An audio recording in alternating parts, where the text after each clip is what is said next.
100% effectively with AI support.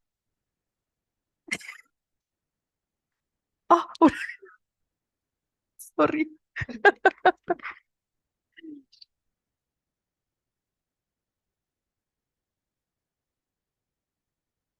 Nggak sadar.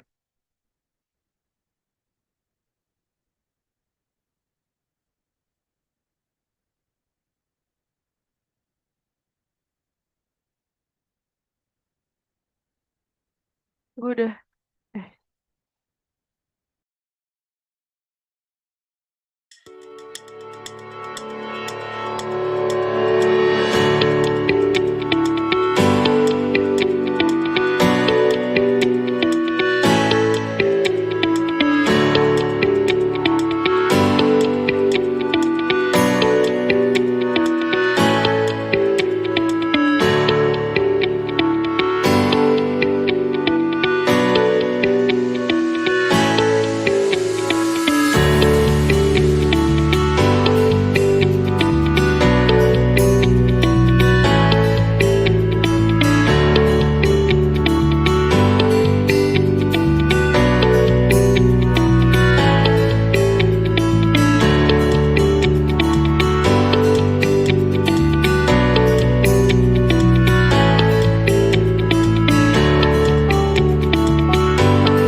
Halo, Assalamualaikum warahmatullahi wabarakatuh, Bapak Ibu semuanya. Good afternoon. Welcome to our webinar, Fluency or Accuracy, Teach 100% Effectively with AI Support. Okay, so I don't think uh, you, yeah, I don't think you see me, right? Okay, I don't know what happened with my video, but I am going to fix it now. So, Bapak Ibu, are you now still having your fasting? So I would like to say happy fasting for all of you. Yes, hopefully, yeah, it will be great until later at around 6 p.m., right? Okay. So Bapak Ibu, today I am Nadia and I will be your moderator. And before I start, I would like to I would like to ask you to change your name first. Can you please help me to rename your name, okay, into name underscore or strip city where you live, okay? Good. So, nah, there you go. Yay! I am now in front of you. Whoa, what's going on? Okay, so please help me to change your name. I think I can see here there is Ibu Magdalena from Tangerang. Hi, Ibu. Okay, I also can see um, who else? Okay, Bapak Arif from Tegal. Okay, And I also can see Ibu Gali Mustika from Sukabumi. Thank you so much, Ibu. And there is Ibu Liasari, also from Sumedang. Yeah. Okay. Thank you so much for joining us today. And our today's webinar is also supported by Intan Pariwara as our official distributor for our products. Yeah. So if you have known some people from Intan Pariwara, you also can ask them about our products. Okay, so before we dive into the presentation and discussions today, I would like also share some important notes for today's event. The first one, okay, the present list will be given at the end of the session, and you have to input two keywords that will be given by the speakers later. Jadi ada dua kata kunci yang akan diberikan oleh Ibu Musyafiah dan juga Mr. Kevin. Yes. Alright. And the second news is our e-certificate today is worth 2 jam pelajaran atau 2 hour credit.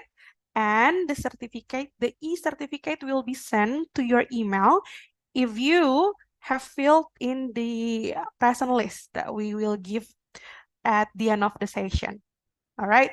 So if you join us from YouTube also, thank you so much for joining us. Hi, Bapak Ibu. Yes. So you also can watch this one from YouTube anyway. Okay. All right. So during the presentation, if you have any issue or comments, you also can type on our group chat. This one, on our Zoom feature. All right.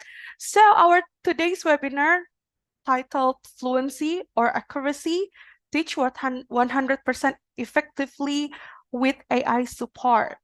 Okay, so today we're going to discuss about, which one is more important, fluency or accuracy? Okay, and I guess today we will not only talking about which one is more important, but we will also talk about how to balance two of them. Okay, or should we balance two of them? We are going to discuss it. Ya, kita akan diskusikan itu nanti with our two speakers. Okay, the first one there is Ibu Musyafiah. Halo Ibu. Hello, Miss Nadia. Okay, thank you so much for joining us today. How are you today, Ibu? I'm great. How about you, Miss? I am very well, Ibu. Okay, thank you. So Ibu Musyafiah will be led our first session later, ya. Thank you, Ibu. I will call you again after this.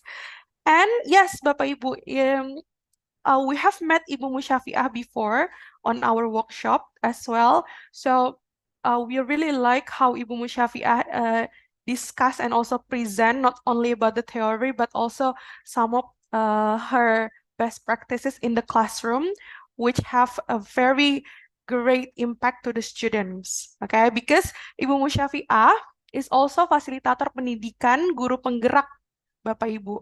Yes, and she is also a teacher from SMKN 1 Karangdadap. Okay, so I guess Ibu Musyafiah can be contacted as well on Instagram. Okay, and our second speaker, yes, the Chief Product Officer of Atlas. Okay, the man behind all of the products of Atlas. Hi, Mr. Kevin. Hello, how's it going? Great. So, Mr. Kevin will discuss about the AI support as well to regarding the fluency and also the accuracy, right, Mr. Kevin? Yes, that's right. All right, so we are going to meet Mr. Kevin later in our second session. Okay, so Bapak Ibu, I also want to greet all of you who join us on YouTube.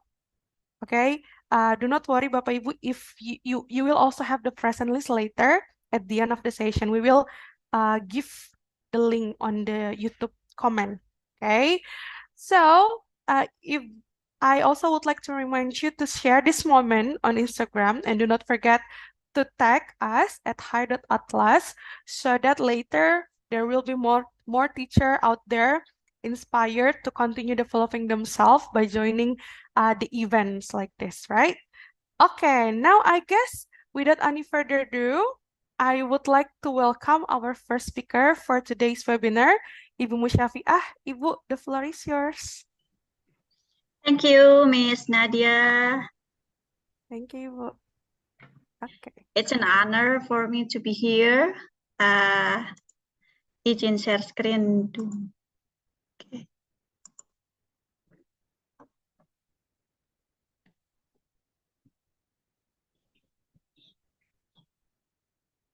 Oke, Bu, sudah terlihat. Okay, thank you. Well, today we are going to talk about grammar up your teaching. I call this session as that in the title.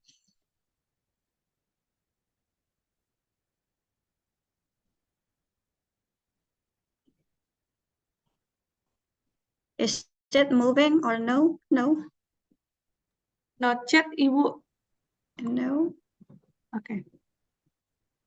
Okay. Yeah, it's moving now. Okay. First of all, let me introduce myself. I'm Musyafiah, and as Miss Nadia has introduced me before, I'm an English teacher at SMKN 1 Karangdadap, Kabupaten Pekalongan, also a part of KGBN Pekalongan and facilitator of Pendidikan Guru Penggerak. You can contact me at Musyafiah Al-Hadi in my Instagram account. Yeah, are you looking for fresh ideas to introduce and practice grammar? And are you wondering how to plan communication, how to plan communicative activities with the assigned textbook? In this webinar, I will discuss and you will see model lessons that are easy, effective, and engaging. And you will be provided by tips for creating a comfortable class environment, giving clear directions, and modifying activities to fit various themes and levels. In the end of this session, I hope that you will get strategies and inspiration that you can use immediately in the classroom.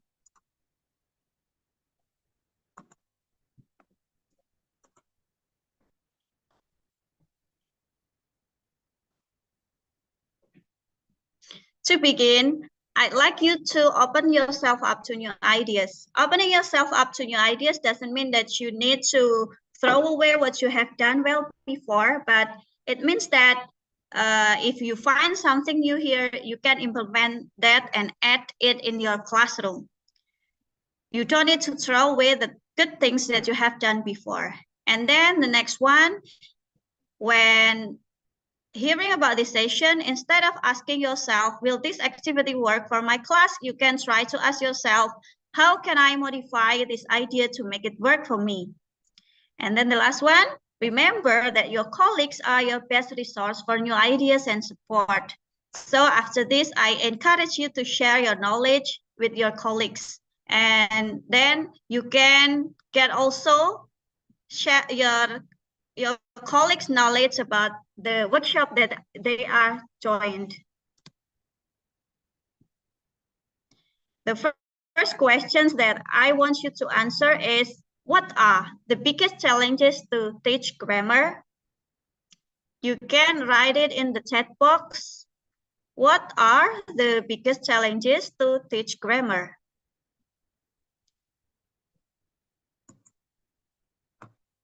What is it? Is there anyone who answered? Oh, there is no grammar. Students are not familiar. Thank you, Miss Nadia. Yes, Ibu.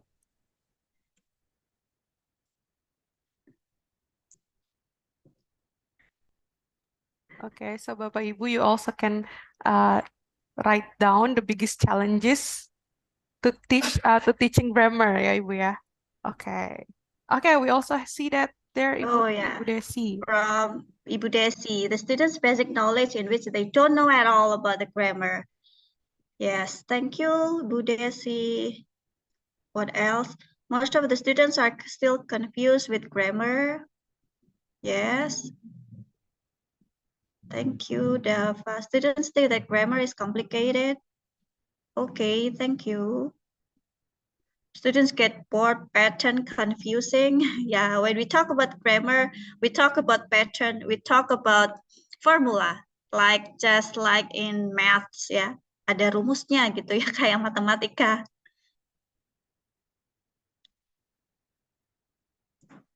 The student don't like grammar.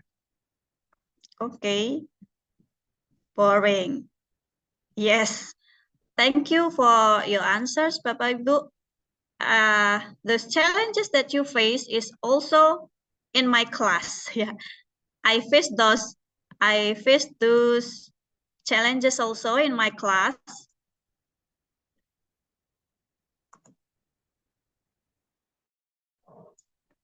Okay.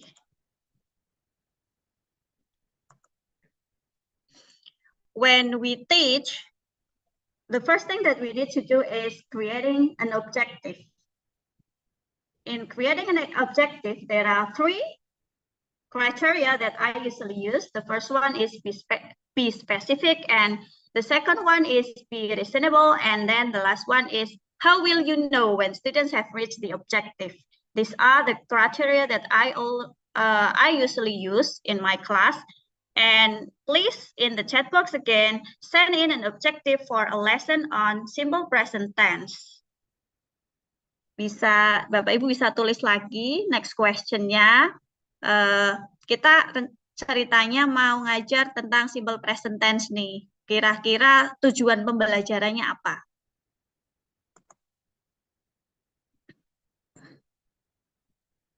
Masih jawabin pertanyaan yang tadi ya.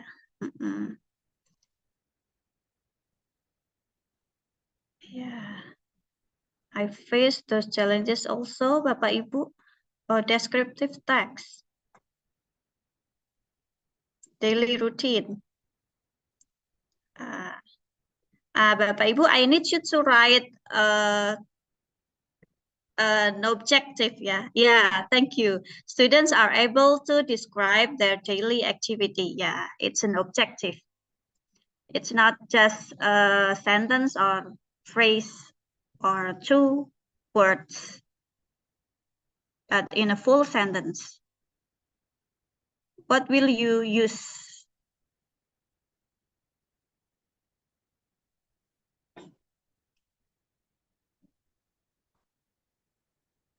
To identify the fact. In a complete sentence, I hope that you can write in a complete sentence. Daily communication. Okay, thank you, Miss Murni. The students are able to use it in daily activities. Describe something. To describe something. Yeah, thank you, Bu Fitri. Students are able to describe their family member. How to speak simple and easy. Adverb or frequency. I need you to write in a full sentence of your objective when we teach simple present tense. Okay, Miss Mira, students are able to explain about general truth. Thank you. Miss Rara, students are able to use simple present tense in expressing daily activities, both writing and speaking. Wow, thank you. It's very full. Okay, students are able to use SES after using base form. Thank you, Mr. Avandi Sidoarjo.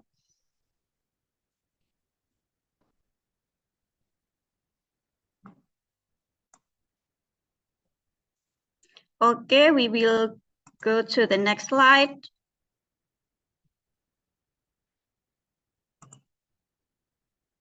Okay, I think I have already created those three examples on objective.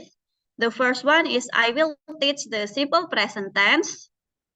Based on the criteria, this is not specific. Yeah, it only tells the simple present tense, but it doesn't tell about how we will assess the student's understanding. And in the second sentence, students will be able to use the simple present tense. It is almost the same. It is not specific and it doesn't tell us what the students are going to do in the end of the lesson. And I think the third one is the complete of objective that based on the criteria in the previous slide, that students will be able to tell us at least 5 things that they usually do every day. So in this objective, there is a certain thing that the students have to do, yaitu murid bisa menyebutkan at least 5 things that they usually do every day. So it is specific, and we know how the students we will know the understanding based on the things that the students do. And then this is the usual frameworks while we design a lesson plan in English foreign language. We know about PPP, or presentation practice production. It is commonly used in our traditional classroom. We present the material to the students, and then we ask the students to practice, and then they produce the language. And then we also know about TTT, test, teach, test, in which we give a test for the students, whether something that they already know and that something that they don't know. And then after that, we teach the students. And in the end, we will give a test again for the students to measure their understanding. And then we also know about TBL, or task-based learning. In this kind of frameworks, we give certain tasks for the students to do, and we design activities based on the tasks that they do. We also know about ESA, or Engage, Study, Activate, in which we engage the students by doing warming up in the beginning of the lesson, and we let the students study, and then they try the language in the end. This is a sample of lesson plan template that I sometimes use.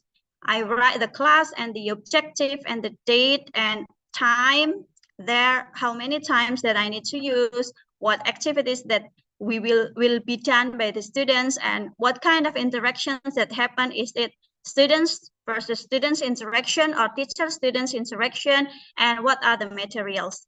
I also add extra time there for sometimes each class has different time to do each activity. So we need to give extra time, and what we will do during this extra time. While design a lesson plan, we have to also make sure that there is a variety. What skills that we are going to focus on?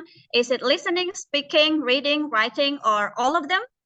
And what about the students' interaction? Will it be individuals, or will it be in pairs or in groups? We have to make sure that there is a variety, because although we know that collaborative study is good, but students will be bored when they study in groups all the time. And then, as this theme of this webinar, we also make sure there is a variety on accuracy, whether or not we have to focus on accuracy, or will we focus on fluency, or both? And then how fast or how slow we will teach in the classroom. And then about the position of the students, will they standing all the time, or will they sit all the time? We have to decide, because standing all the time will be bored, but sitting all the time will also be bored. Will be boring, I mean. And then you need to ask yourself why you are doing each activity in your class. If you're not sure why, please don't do it. And if you do it, it means that it is worth doing. And if it is worth doing, is it worth all of the time you are dedicating to it, or no? And then the last step, know when to veer away from the plan. We always know how the situation of the class are, so we have to know whether or not we do the plan that we have before, or to change to another plan. This is what happened in my class. I have thought about in my classes, I often do collaborative work, and then suddenly one day, a student, the best student in the class, said that Miss, I feel bored if you teach all the time like this. And then I often use games, and he also said that I don't like games. I don't feel like doing games today. So I suddenly, in that time, I suddenly changed my plan. So we need to be prepared for that. Okay, this is the thing that we know already. It will be various time. In each class there is various time frame. Sometimes a class is faster, and then another class is slower. And it is important for us to build up sequence.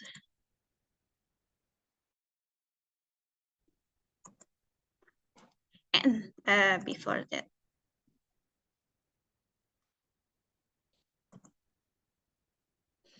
Okay, and then all the things that we do will be in a waste if we don't spark the students' interest. So the first thing that we need to do in our class is spark their interest. As some of you told me in the chat box that grammar is boring, it's about pattern confusing, they don't like grammar. It happens also in my class. So what we need to do is we need to spark their interest to learn about grammar. How will we do it? I rarely said that, hey students, today we are going to learn about grammar. I don't say that in my class, but I include grammar in their activity. It feels like they don't learn it. They learn grammar, but they don't feel it, I mean. This is the practices that I've done in my class. There will be many. I hope there is enough time for that. The first one is using games and puzzle. I know that you maybe already done this in your classroom. You can use crosswords. This is available in Google. You can search for crosswords online. Things that I've tried before. I use crosswordslabs.com to create crosswords that I need based on the grammar that I'm going to teach. And then we also can use online games like Educa Play, WordWall, or any games that is related.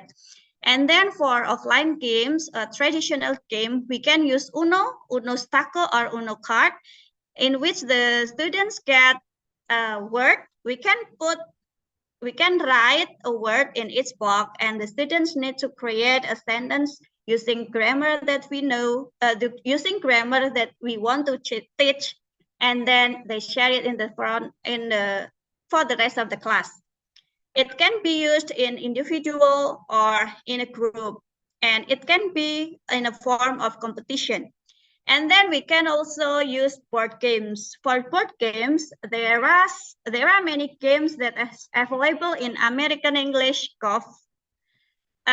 In a book called Activate, you can search for it in the Google. And I myself, or you can create a board game of your own. For example, in the picture below, this is the game that I've created to learn about grammar. I call that Mobile Legend for English lesson, because I see it is inspired by my students who play Mobile Legends a lot, but I don't want them to be focused on their gadget. So I create a board game in which it looks like Mobile Legend, but I call it Mobile Legend, but it doesn't actually look like Mobile Legend. It's just the name. It has some cards, and the students have to answer the question, or maybe the students have to create some sentences using those cards. And then something that we can do also is scavenger hunt. In scavenger hunt, we can give certain riddles for the students to solve, and then they can go around the class, or they can go around the school to find those riddles, and then they take picture. Or we can also collaborate it with technology, such as using barcodes on it. Scavenger hunt with barcode, in which the barcode has questions, and the students need to answer the question on the barcode. Another thing that we can do, and I'm sure you have done this also in the classroom, is using song.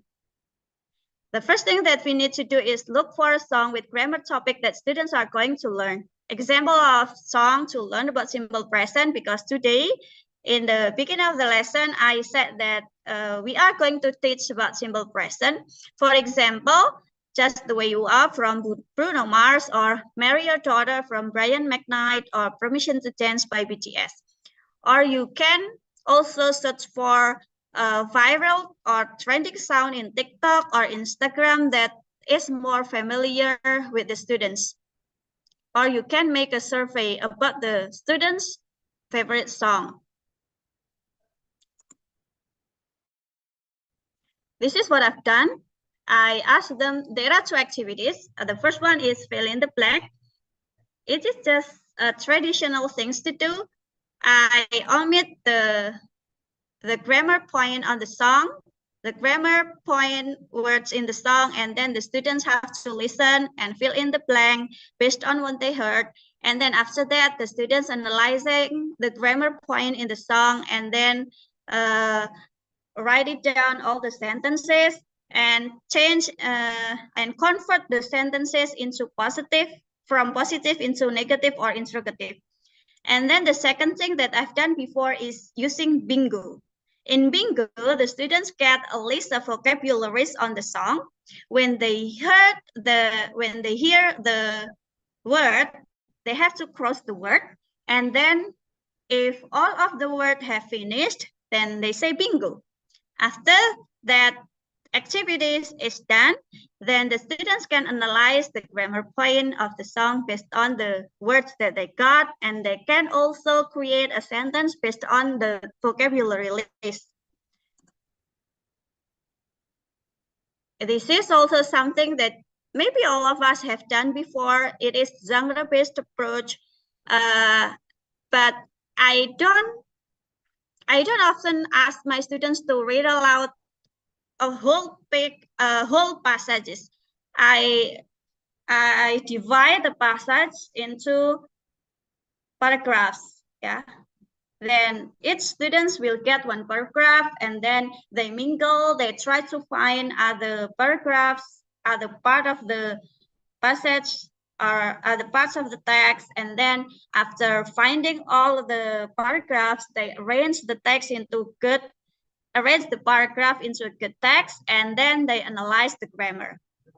For follow-up activities, they can do role play based on the text, and they can do role play, and then for the lower students, we can do disappearing dialogue. We prepare the dialogue in advance and ask the students to do role play, and then we use disappearing dialogue.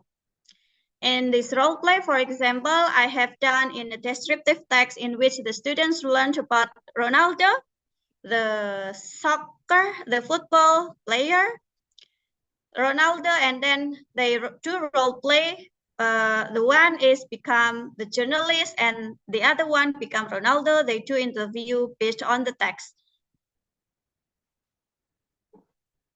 And then some things that I've done before also is running dictation. In running dictation, we need to prepare 10 sentences that fit the level and theme of the class. And we need to make sure to post enough copies randomly around the room so that there are enough for every pair of students. And we assign each pair to paper. One person in each pair will be the first writer and the other be the first reader. And in the halfway through, after sentence 5, they will trade jobs. The writer become reader and the reader will be the writer. When the activity begins, the reader walks to his or her designated paper, reads the first sentence, and walks back to tell the other person what to write. And then for writing, I have done peer writing. In this activity, students write a word in a piece of paper, and then the word can be there will be some words such as name, noun, verb, public place, and profession. And then after finishing write down a name, they give the paper to the person next to them. And then they will continue to write a noun and give it the paper to the next person, and a verb, and so on. When all the words complete, students write a sentence based on the words he has. And for higher level of students, we can use sentence instead of word and ask the students to arrange a sentence into a good text.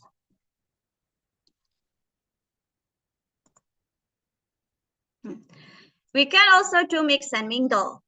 We need to write a level of appropriate question on the board and read it aloud to the group, and have the students stand up, find a partner, and answer the question. After it seems like most pairs have both asked and answered the question, ask them to say goodbye and find a new partner. And then we can write the second level appropriate questions on the board, read it aloud again, and have students ask and answer this question with their second partner. Continue in the same way a third time. Later, we can follow up the information that students learned from their partner. For example, what does Adam do after school, or what does David do before going to bed, etc. This can be done also, as I've done in my class. I try to use technology. I can use Google Assistant or Cleverbot or Gemini, ChatGPT or Virtual or etc. It can be used in speaking activity or writing activity. If we want to be in a speaking activity, then we need to use the mic in the handphone. But if we want to be in a form of writing activity, then we can use text. We can give also the students some prompts for the AI to complete in Gemini or ChatGPT. We can give some prompts. For example, dogs are cat, blah, blah, blah. The students write it down in Gemini and ask Gemini to continue the sentence. And then ask the students to analyze whether or not it's grammatically correct. Yeah, that's all about my ideas. But what I learned during my teaching experience is we need to try new ideas more than once. If it doesn't go perfectly the first time, we need to analyze why and make modification based on our analysis. And I'm sure that the first time of explaining things to the students can be confusing, but next time we will better at explaining the activity. And also the students will get used to the types of activities that we do.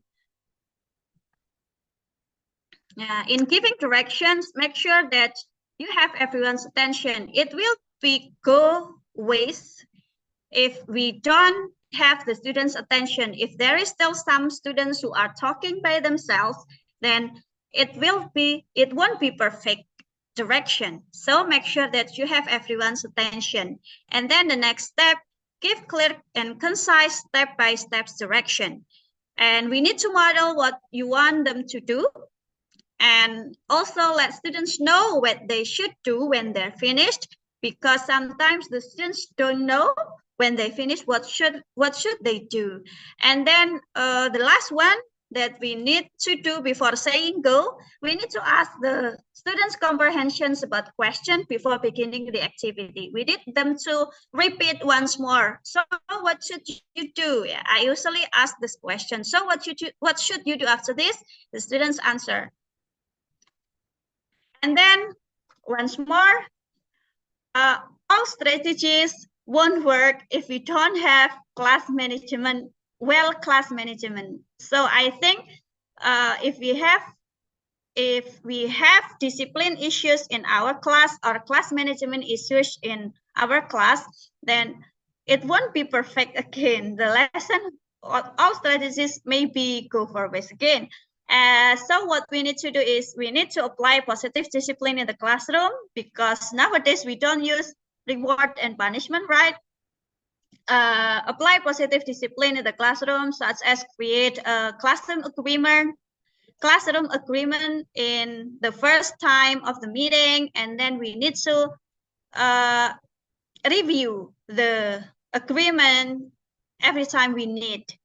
And then we need to practice routines until students get it right. And when the student's behavior isn't what you need to do, what you need it to be, ask yourself why. Is the activity too easy, or is it too difficult, or did they not understand the direction? Were they given too much time to do something? We need to ask these questions to ourselves so that we can modify the instructions later. Yeah, as we are in an era of independent learning or curriculum merdeka, so self-reflection is a must in after class. Yeah, we need to ask ourselves what went well and why, what didn't go as well and why not, and what is one very specific thing I will change for next time. This will help us to improve our teaching. Yeah, and then the most important thing to do is taking care of yourself, because if you don't take care of yourself, whatever you do, you have to. If you don't take care of yourself, then your students won't get it. Yeah.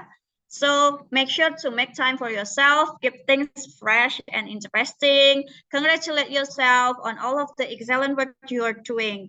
It doesn't have to be grand. Maybe something like me, I like watching Korean drama, then taking care of myself is included in watching Korean drama every day. I always have time for it, how busy I am. In the end, I need you to write again in the chat box which strategies you are going to use in your class. Please write on the chat box. I'm sorry if it.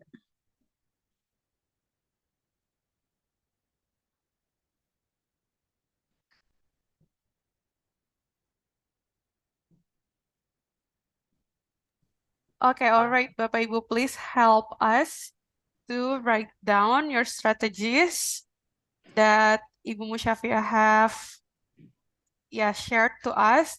There are a lot of Ibu, banyak sekali strateginya tadi yang Ibu Musyafiah sudah jelaskan.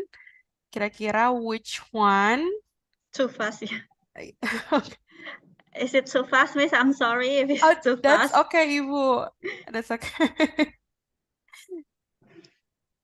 Alright. Nah, kira-kira yang mana strateginya? For me, tadi yang paling menarik kalau buat saya yang bagian ada gamesnya tadi, ada a lot of games Okay. juga yang sudah Yeah. Ibu Musyafiah jelaskan. What about you, teachers? Yeah. Okay, which Game, yeah. activities?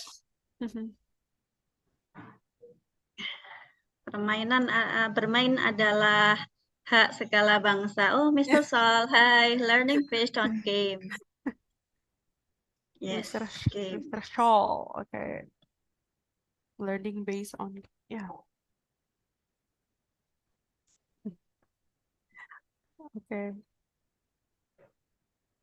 Song and game, yeah. I'll use paper, the students write verb noun, and they make sentences in the end. I use presentation and practice. Yeah. Okay. PPP. Peer writing, ya, peer writing strategy. Jadi mungkin agak kurang jelas memang ya tadi. Peer. Okay, running dictation is challenging. Running this dictation, yeah. Okay. All right. Okay, thank you for the answer, teachers. The last one, I need to close this presentations, right, Miss Nadia? Yes, please, Ibu. Maaf juga agak belibet tadi ya. No worry, Ibu. It ran well. Actually, I have pantun, English pantun to close this presentation, Wow, okay. but where is it? I lost. Okay. No worry, Ibu. Yeah, take your time to Okay. find it, Ibu. We cannot wait. We can wait. I mean, Okay. we can wait for the pantun. Okay, I We get will it. we will say, should we say Ah, cakep, there is Ibu? Nggak usah pantun. ya, Bu ya. Sama saja Yeah, you cakep. can say cakep, yeah. Okay. Iron Man has done a mission. Cakep gitu Cakep. dong. Ya, cakep. Agak loading, Bu. Cakep. Iya, loading ya. Karena ini pantunnya dalam bahasa Inggris. Oke. Iya, I bener. will repeat. Iron Man has done a mission. Cakep. He meets his friend in the alley. Cakep. Alley. Yeah. Thank you for your attention. I hope you teach grammar in a fun way. Thank you. Yay. So inspiring. Ibu, I guess you inspire me to have another pantun ya later. Okay. Okay. I will try to find it, Ibu. Okay. But yours is very okay, awesome to close your session today. Yes. Okay, but before we close the session, we are going to go to um question and answer session. So Bapak Ibu, if you have any question to Ibu Musyafiah regarding the topics that's about grammar up your lesson ya Ibu ya tadi your teaching. You're teaching. Okay, so yeah, you can ask on our chat box or simply you can just raise your hand. Okay, all right. So Ibu, all of the teachers here, they are trying to also access the slide. So I guess Hmm. uh, yes, we can share it after the presentation ya, Bapak Ibu, do not worry. After Okay. the webinar, I mean. Oke, nah itu Ibu Musyafiah sudah write down, sudah menuliskan pantunnya. Maksa Nah, banget gak sih? ya Ibu, kan ujungnya sama ya Ibu ya. Iya. The mission, attention, okay. He meets his friend in the alley and fun way. Okay, good. So Bapak Ibu who also join us on YouTube, you also can write down your question on YouTube chat box. I will read that one for you, no worry. Okay. All right. Yes. Okay. So, Ibu, before I guess some of the teachers are trying to write down their question. Oh, okay. I can see Bapak Firdaus is raising his hand. Okay. Bapak Firdaus, can you help me to open up your video, Bapak? Sorry. Is it possible for you to open up to start your video? Okay, hello, Mr. Firdaus. Oh, okay. Hello.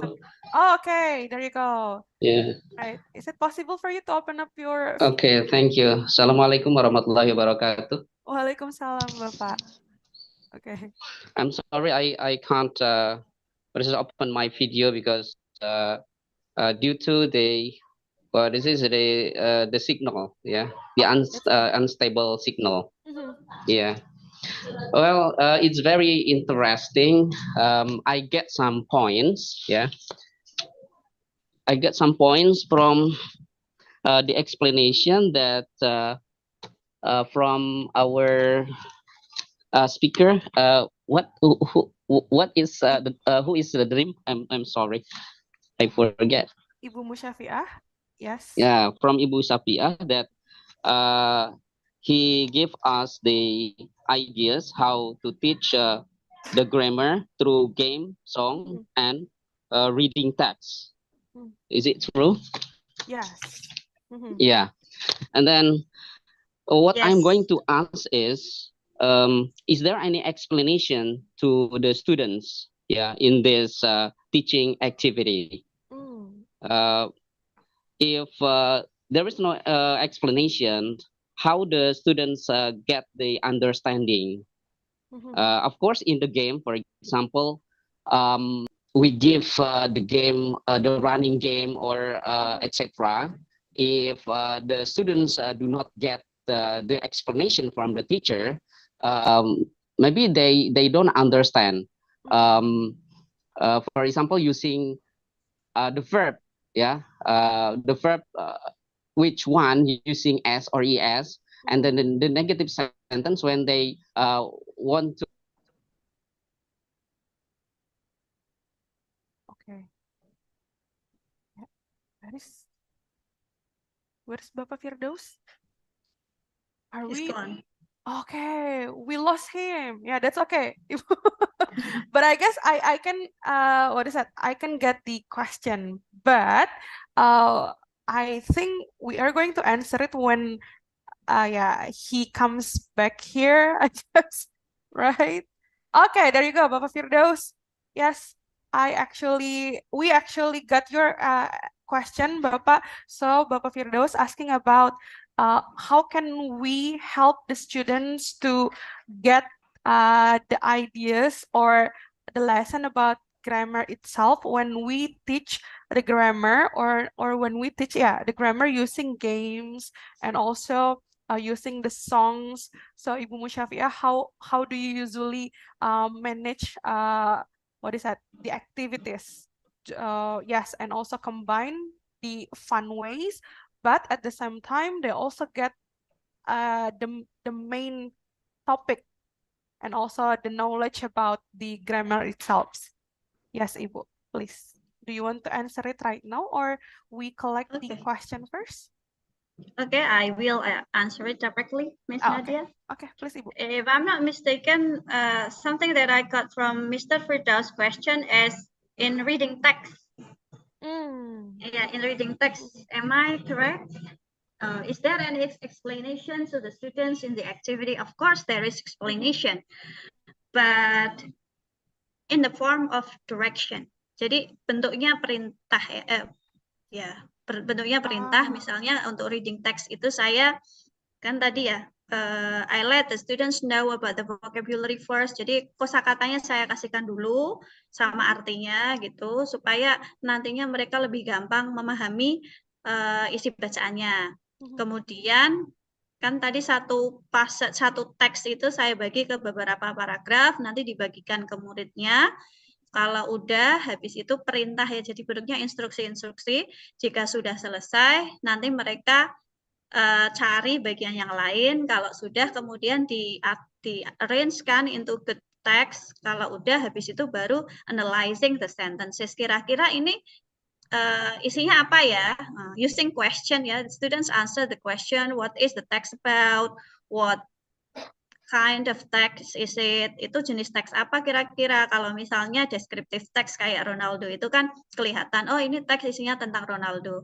Kalau teks tentang Ronaldo berarti ini jenis teksnya apa. Kemudian di sana kalimat-kalimatnya saya minta murid untuk mencari, menganalisis, karena mungkin ini di kelas apa ya, SMK juga ya saya. Mungkin kalau lower class mungkin akan berbeda ya Bapak Ibu.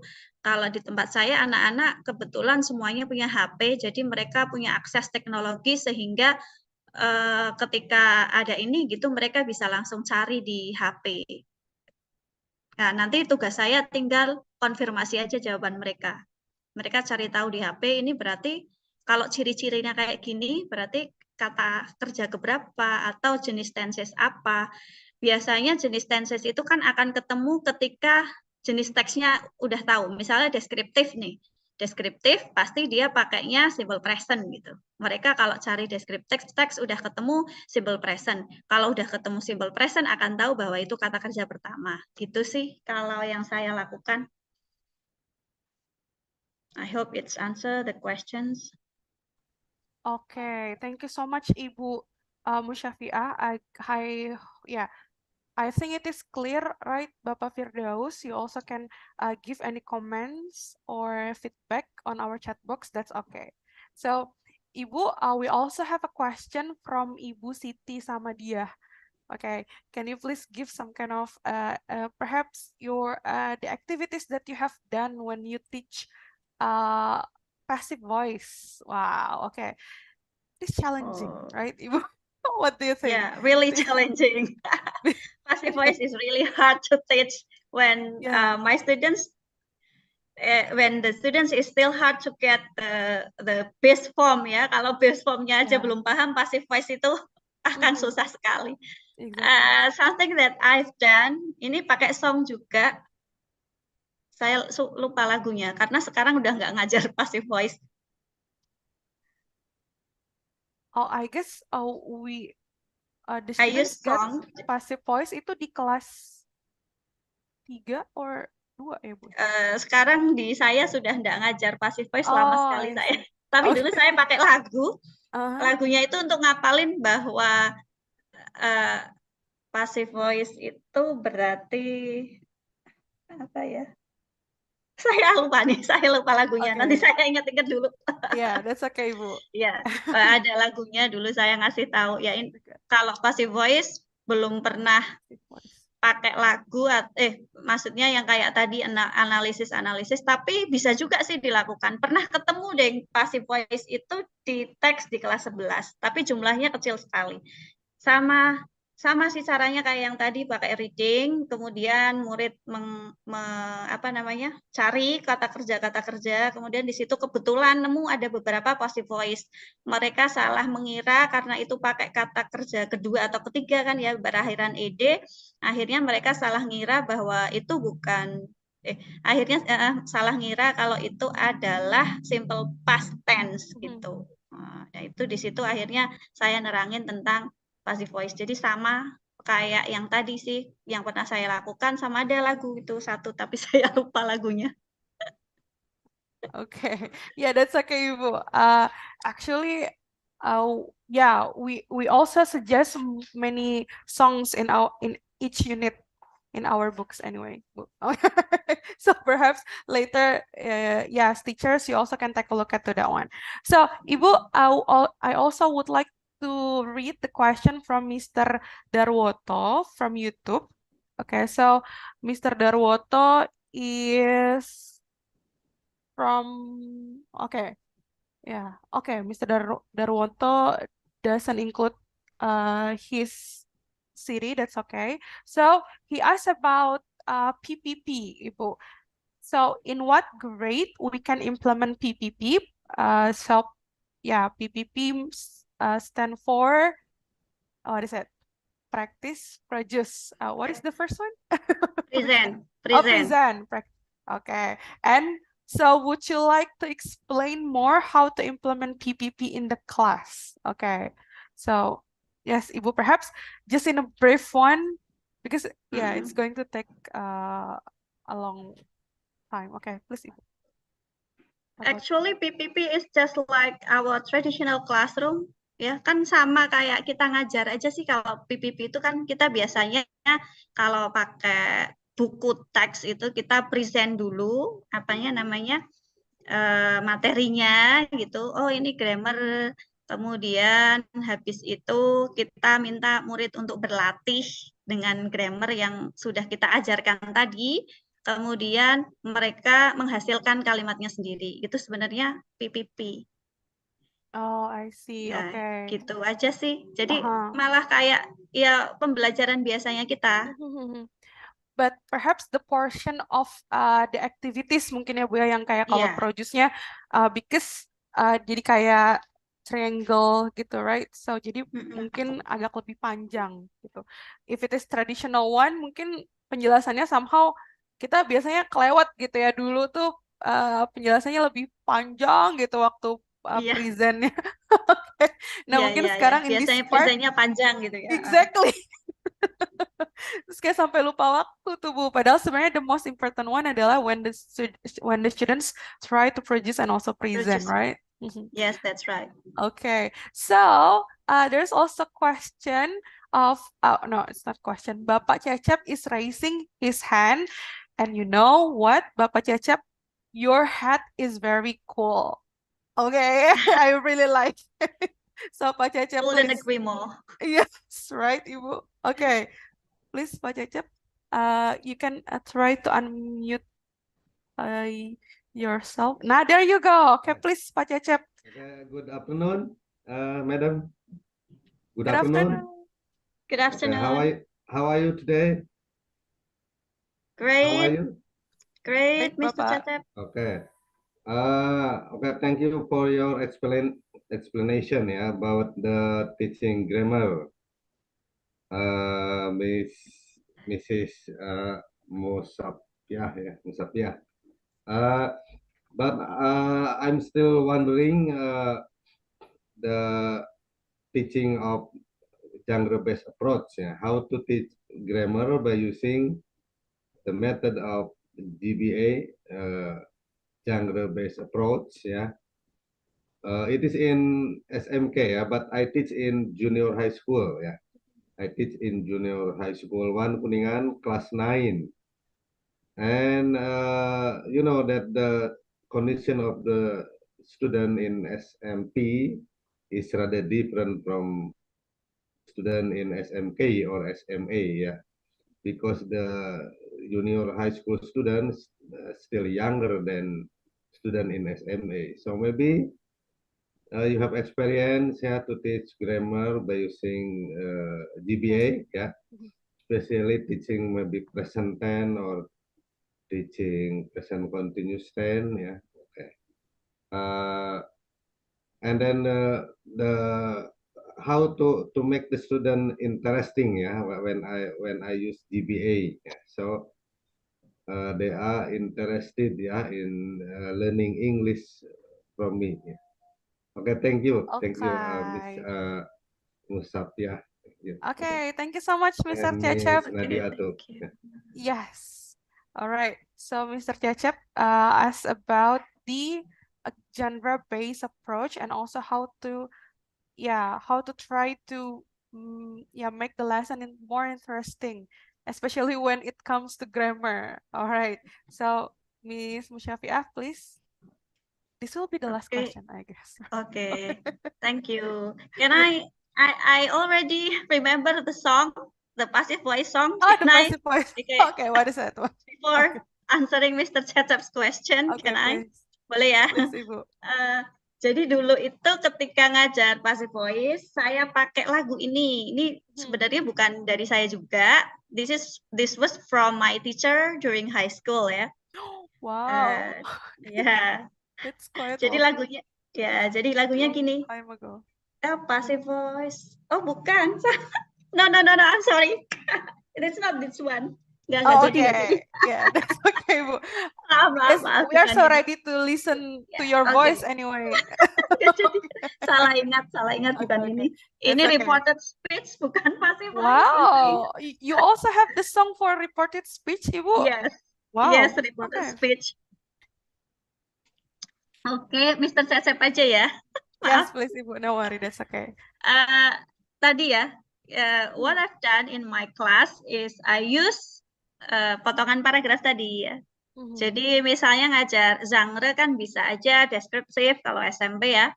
Descriptive text, maybe procedural text, and then narrative, ya, hampir sama. Yang saya lakukan yaitu tadi dibagi-bagi paragrafnya, tapi pastikan dulu murid itu tahu semua kosakatanya. Jadi kosakatanya dikasihin dulu.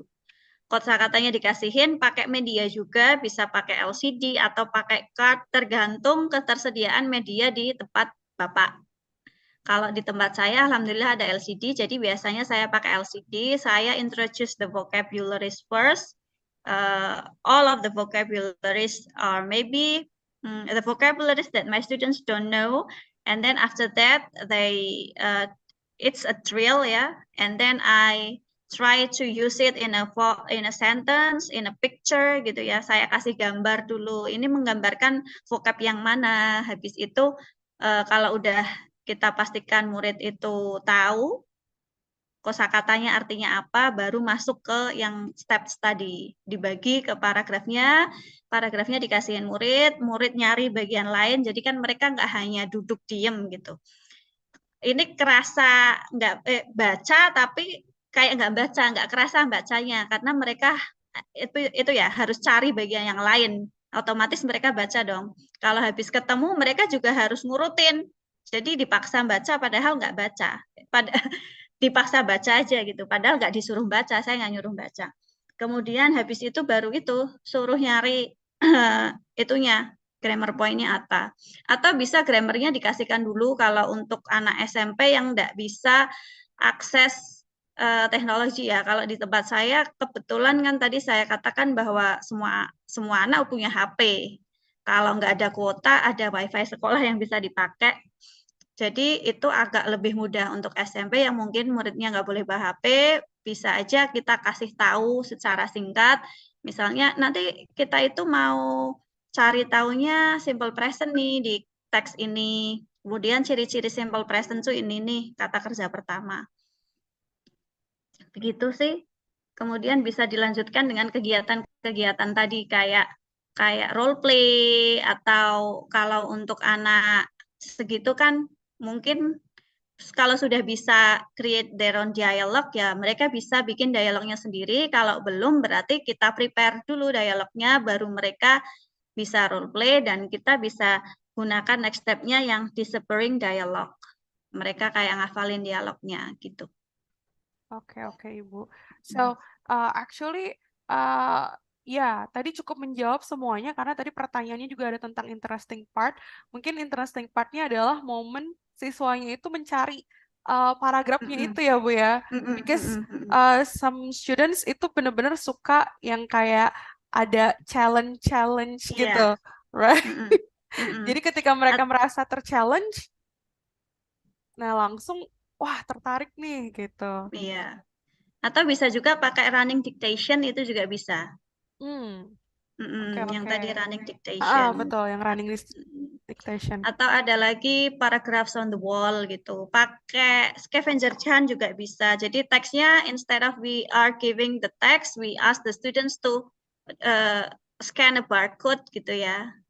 Teksnya ada di barcode-nya, mereka harus scan di seluruh kelas atau kalau pengen luas lagi di sekolah gitu. Jadi lebih engaging I think. Alright, that's very cool, Ibu Musyafiah. Thank you so much. I guess a lot of teachers here, they're so ready to practice this one. Walaupun di dalam bulan Ramadan mungkin pembelajaran tidak full gitu ya. Tapi pastinya nanti bisa dicatat. You can take a note from today's session, and also you can implement this one later when when you have met your students, Bapak Ibu. Okay, so Bapak Cecep, is it clear enough for you, Bapak? Can you give me any thumb up? Okay, there you go. I can see that. Thank you so much, Pak Cecep. Okay, so Ibu Musyafiah, later at the end of the session, Bapak Ibu will fill in the present list or attendance list, and then they are going to be asked about the keyword. Okay, from Ibu Musyafiah and also Mr. Kevin. So can you please tell me the first keyword from you, Ibu? What is it? From me, the first keyword is engaging. First keyword is engaging. So why this one becomes the keyword for today's session, Ibu, engaging? Because I want that grammar won't be confusing anymore. I want the grammar, learning grammar can be, can engage the students to learn English. Okay, thank you so much, Ibu Musyafiah. That's really Welcome, my pleasure. inspiring one. Thank you, and also insightful, of course. So, Bapak Ibu, okay, the first keyword from Ibu Musyafiah is engaging. Can you please give big round of applause again for Ibu Musyafiah? Okay, or give me any emoji or something. Okay, okay, Ibu Musyafiah, thank you so much. So now, are about to have the second session, and we will meet Ibu Musyafiah again later for having the photo group, right, Ibu? So yes, okay, later at the end we're going to have the photo group, ya Bapak Ibu, do not worry. Okay, so now Bapak Ibu, do not worry, we are about to start our second session. So, yes, are you still ready for our second session with our second speaker today? Right? Okay. So before we go to the second session, I want you, okay, to try to I will not ask you to take your snacks or drink because it is fasting for some of you. Just try to relax and watch this video, please.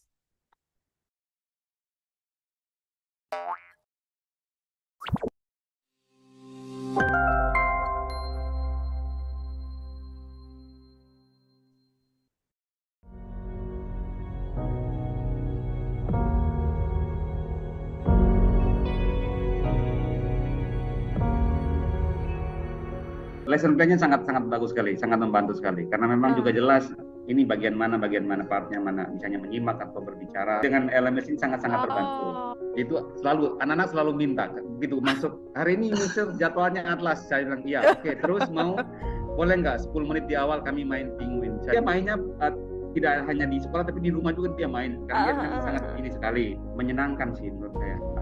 Maksudnya nggak ada yang jenuh gitu. Pas susah, bosan, nggak ada itu. Ya anak-anak semangat juga. Mereka harus mendengarkan dulu penjelasan gurunya, baru mereka bisa ini. Jadi itu ada tantangan buat mereka untuk mencari tahu. Jadi lebih tertantang di buku Atlas ini.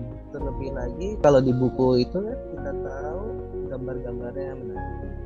Pas mereka bikin ekstrakurikuler yang gambar dan presentasikan, mereka malah nanya, "Sir, menurut Sir apa yang harusnya ada ekstrakurikuler di sini?" Jadi kita sharing. Itu pas banget kan sama materinya.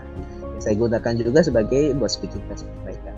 Pun juga akan membuat guru dan juga murid-murid jadi tertarik, dan begitu juga untuk bahasanya lain. Jadi kalau kata murid-murid yang lain, Miss ini bukunya bagus loh, karena bahasa Inggrisnya nggak yang dasar-dasar lagi, kayak latihannya memang agak menantang Miss, kayak begitu. Saya dan anak-anak sih menganggapnya udah memang levelnya memang naik gitu.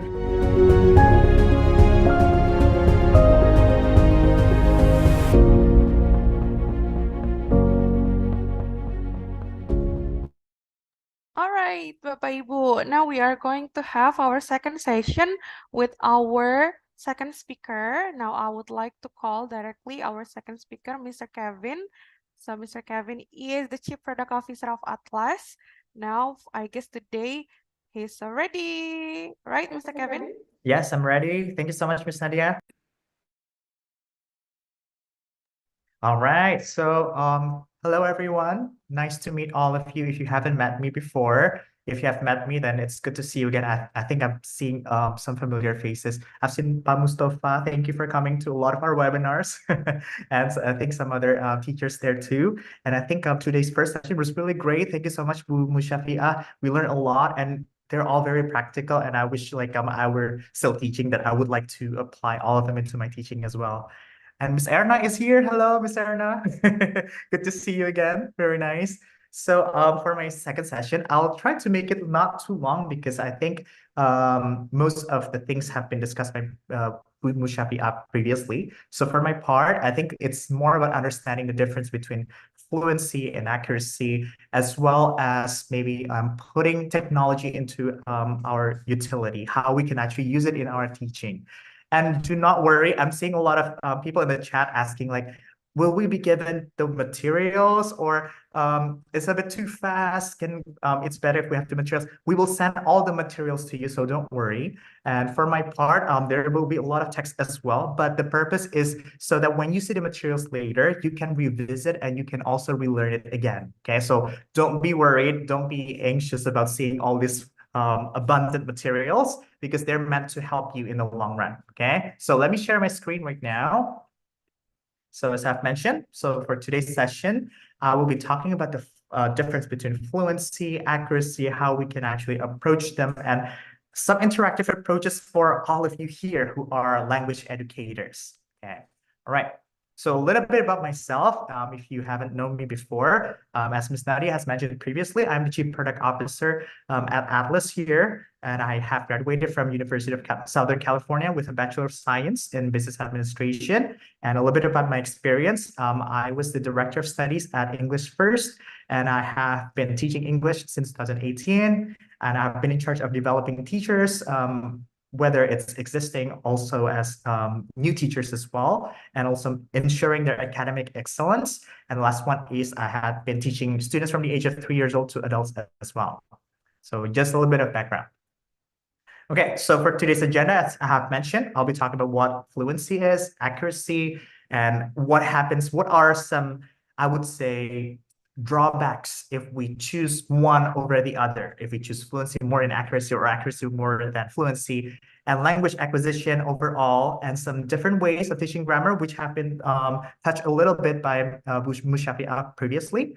And the last one are some tips and tricks on how to push fluency and accuracy. So fluency itself, I think it's important for us to understand what it is, right? Because a lot of us know the term fluent in maybe in your own language, right? But what it actually means to put it into words. This is actually from teaching English, right? So fluency refers to how well a learner communicates meaning rather than how many mistakes they make in grammar, pronunciation, and vocabulary. So this is more about communication, right? That is the essence of fluency. When we're talking about someone and we tell other people, oh, Miss Nadia is fluent at speaking English. What does it mean? It doesn't mean that she makes few mistakes, or maybe she is talking very flawlessly, that she doesn't make any pronunciation mistakes. We're not talking about mistakes at all. We're talking about how she's able to communicate using that language, and we can call that person fluent. So it's regardless of mistakes or errors, slips. We're not talking about any of those. When we're talking about fluency, it's just about being able to communicate using that language. So on the other hand, when we're talking about accuracy, accuracy refers to how correct learners' use of the language system is, including their use of grammar, pronunciation, and vocabulary. So this is what we've been talking a lot today, right? We're talking about grammar, how to teach them, and some confusing ways, how to teach passive voice, right? So these are, I would say, very common, especially when we're in Asian countries, especially in Indonesia, Southeast Asian countries. We tend to focus a lot on accuracy. So that's why we need to talk about this, right? Is that okay if we focus so much on accuracy, if we pay so much attention on correcting someone's mistakes, making sure they're not using grammar wrong? Is that okay, right? So we're going to talk about that. But at least now you know the difference, right? So we're talking about fluency. It's about communication, being able to communicate using that language. If we're talking about accuracy, it means that they're making as few mistakes as possible when they're using that language. So there is a difference between the two. So when we're talking about fluency and accuracy, there is a tendency of people choosing one over the other. So I think right now, based on what we have learned from Bu Mushafi'ah, it's not one is more important than the other, but it's more about how you can direct your teaching methods so that it becomes more effective to your students. So now I'm going to tell you what happens if, let's say, okay, so we know fluency is about communicating, right? So it seems like that's very important. Maybe I haven't tried it in my life. I would like to try it with my students. I want to be more fluent. So I'm not going to pay attention to their mistakes at all. I'm just going to focus on communication. So what happens if that's the case, right? So if that's the case, first, if you choose fluency over accuracy, there is a drawback. Listeners may understand, but might misinterpret the true meaning that the speaker is trying to convey. So let's say we're not focusing on tenses. Let's say we tell our students, okay, just say whatever you want, right? And tell us what happened today. And then that student came up to you and said, I see a dead cat, miss, for example. So what do you think the student is trying to convey? When somebody mentions, I see a dead cat. So if I were the teacher, I would probably say, where? Are you seeing it right now? I mean, is it outside the class or is it inside the class right now? So that is what I'm taking if somebody mentioned that. Especially if I were a native speaker, I would have assumed that like, okay, wait, somebody said, I see a dead cat. That means they're seeing it right now at this moment, right? But if we're trying to analyze further what the student actually meant by saying that, maybe they meant they saw a dead cat, right? So it was in the past, but they're just retelling a story to you. But they didn't know how to use past tense correctly. That's why they said, I see a dead cat. So now you see there is a slight difference, but it is a slight difference in terms of the structure. But in terms of the meaning, it means two totally different things, right? So that's why it's very important for us to understand that there is something called tenses, there's something called grammar, and the students need to learn them as well. But if we choose to just focus on fluency, communication, right? That's what's going to happen. And this also happens a lot I think, when I was in the States. So I met a lot of international students there, a lot of immigrants as well. Maybe they didn't receive any formal education in terms of learning English, and they thought it was enough to just be able to communicate with each other using English. So they disregarded grammar, they disregarded vocabulary. So it doesn't really occur to them that it's important. At the end of the day, this is what happened, right? And the second thing, speakers will feel stagnant. So stagnant means not moving at all. It's not going anywhere. You're not developing in their proficiency and find it hard to advance in their development as well as future career possibilities where critical English skills are needed. So, for example, if we're talking about working in a business setting, maybe one of your students will become, I don't know, a CEO in the future, right? And they don't know how to write formal letters in English correctly. And they have to have this business deal with international companies. How can they do that if they don't know how to use English correctly, right? Same thing with contracts, terms of references, non-disclosure agreements, all those things, for example, right? If we don't know how to use English accurately, then we might miss that chance to be able to work in that field, for example, as simple as that. And the last one, limited writing skills may hinder opportunities for new job creation.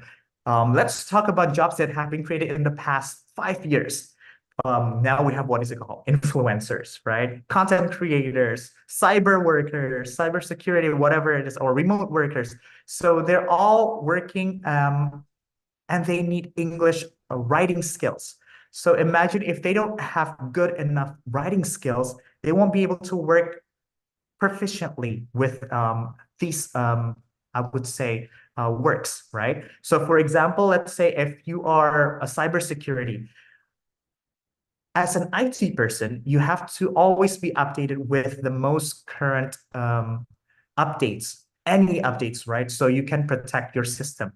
If let's say your English is kind of okay, you can communicate with each other using English, but you are not able to follow up with any updates there is, and you are not up to date yourself as a person, then how can you protect that system, right? There will be threats, there will be viruses, new things coming in, and you have to always be up to date with that. So that's one example, right?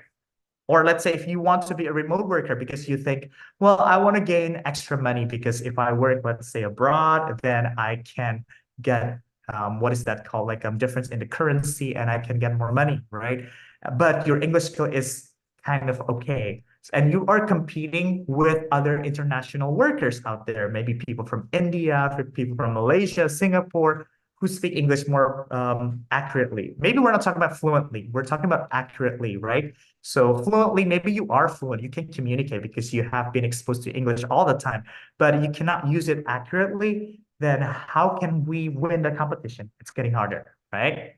So that is what happens if we choose fluency over accuracy. So what happens if we choose otherwise, which I think it's happening more often, especially in Indonesia and southeastern countries, for example. So imagine you have students who have aced their test, but when it comes to speaking casually, they struggle to find the right words to say. So this is very, very common in with Indonesian students when we're asking them, let's say, okay, we give them exams, maybe present perfect or passive voice.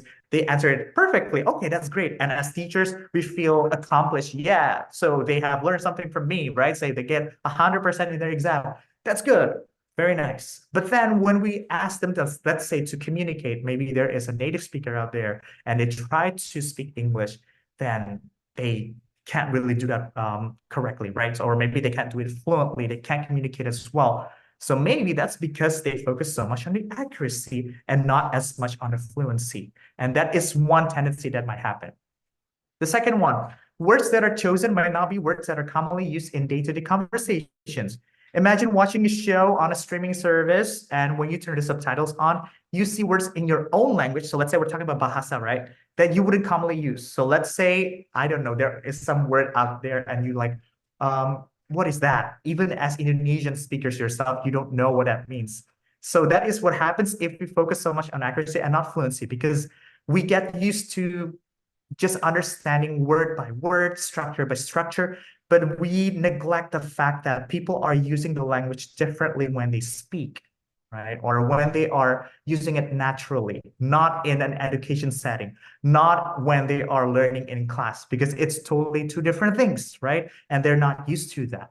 So that's another consequence that might happen if you focus on accuracy over fluency. And next one, it'll be harder to understand jokes, puns. So puns are play on words, right? So used a lot right now in jokes, things like I've been muted. So other ththings that require creativity and going beyond the rules to be conveyed. So anything that requires creativity. So like Miss Mushafi'a today, right? She gave us a really good poetry and I really like it. It will be hard if the students do not have this fluency, because how can you be that creative in creating that? So that is another consequence. If you focus so much on the accuracy but not on the fluency, then you are not able to think outside the box because you're just getting used to just the rules, rules, and rules.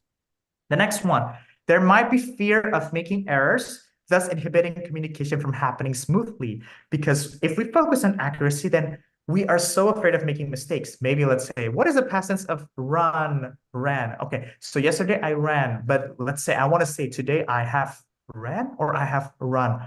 Then we think so much and we become insecure and we don't speak to whoever it is we're speaking to. Then we just keep it to ourselves because we focus so much on the accuracy. We're focusing so much on not making any mistakes.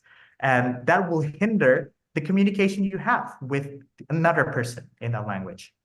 And the last one is, well, this is not actually a consequence, but something that I want all of you to remember. Language keeps evolving, and so do the rules. So who says that the rules will stay the same in the next 10 years? What if, let's say, the past tense of run will become runt with T or with ED in the next 10 years? They can change that, right? And who has control over this? Nobody, because the language keeps evolving without anybody controlling it. And that is the essence of language itself. So understanding that is very important for you so that you don't get stuck in having to make sure your students get 100% correct grammar all the time, because it's not about that, right? It's about being able to use it, utilize it. That's more important. Okay, so after understanding about these, right, then let's talk about language acquisition itself. When it comes to learning a foreign language, we see there are three pictures here. It takes first acquisition, the second one interaction, and the third one form. So if we're talking about form, we're talking about grammar. So you see, when it comes to learning any language, so somebody I think was asking a question, what is, let's say, the best way to learn a new language, any languages, maybe Korean, maybe you want to learn Korean right now because it's so hype, right? It doesn't only take you to be able to read the Hangul or know how to pronounce it, know the grammar. You need to be able to to acquire the language first, the acquisition. So being exposed, listening to someone speak in that language, watching movies, listening to songs. So that is acquisition. It's an essential part of the learning of another language itself. If we don't have that, it's going to be way harder and you won't be able to get the natural way of using that language.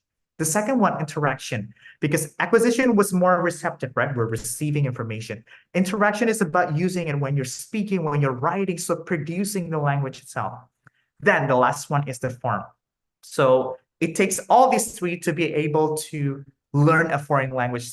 That's something that you need to understand. So because a lot of teachers, maybe they focus on one or the other, but not all three. So if you saw our Instagram post, which was made beautifully by Miss Nadia a few days ago, there's a question there. Which one is more important?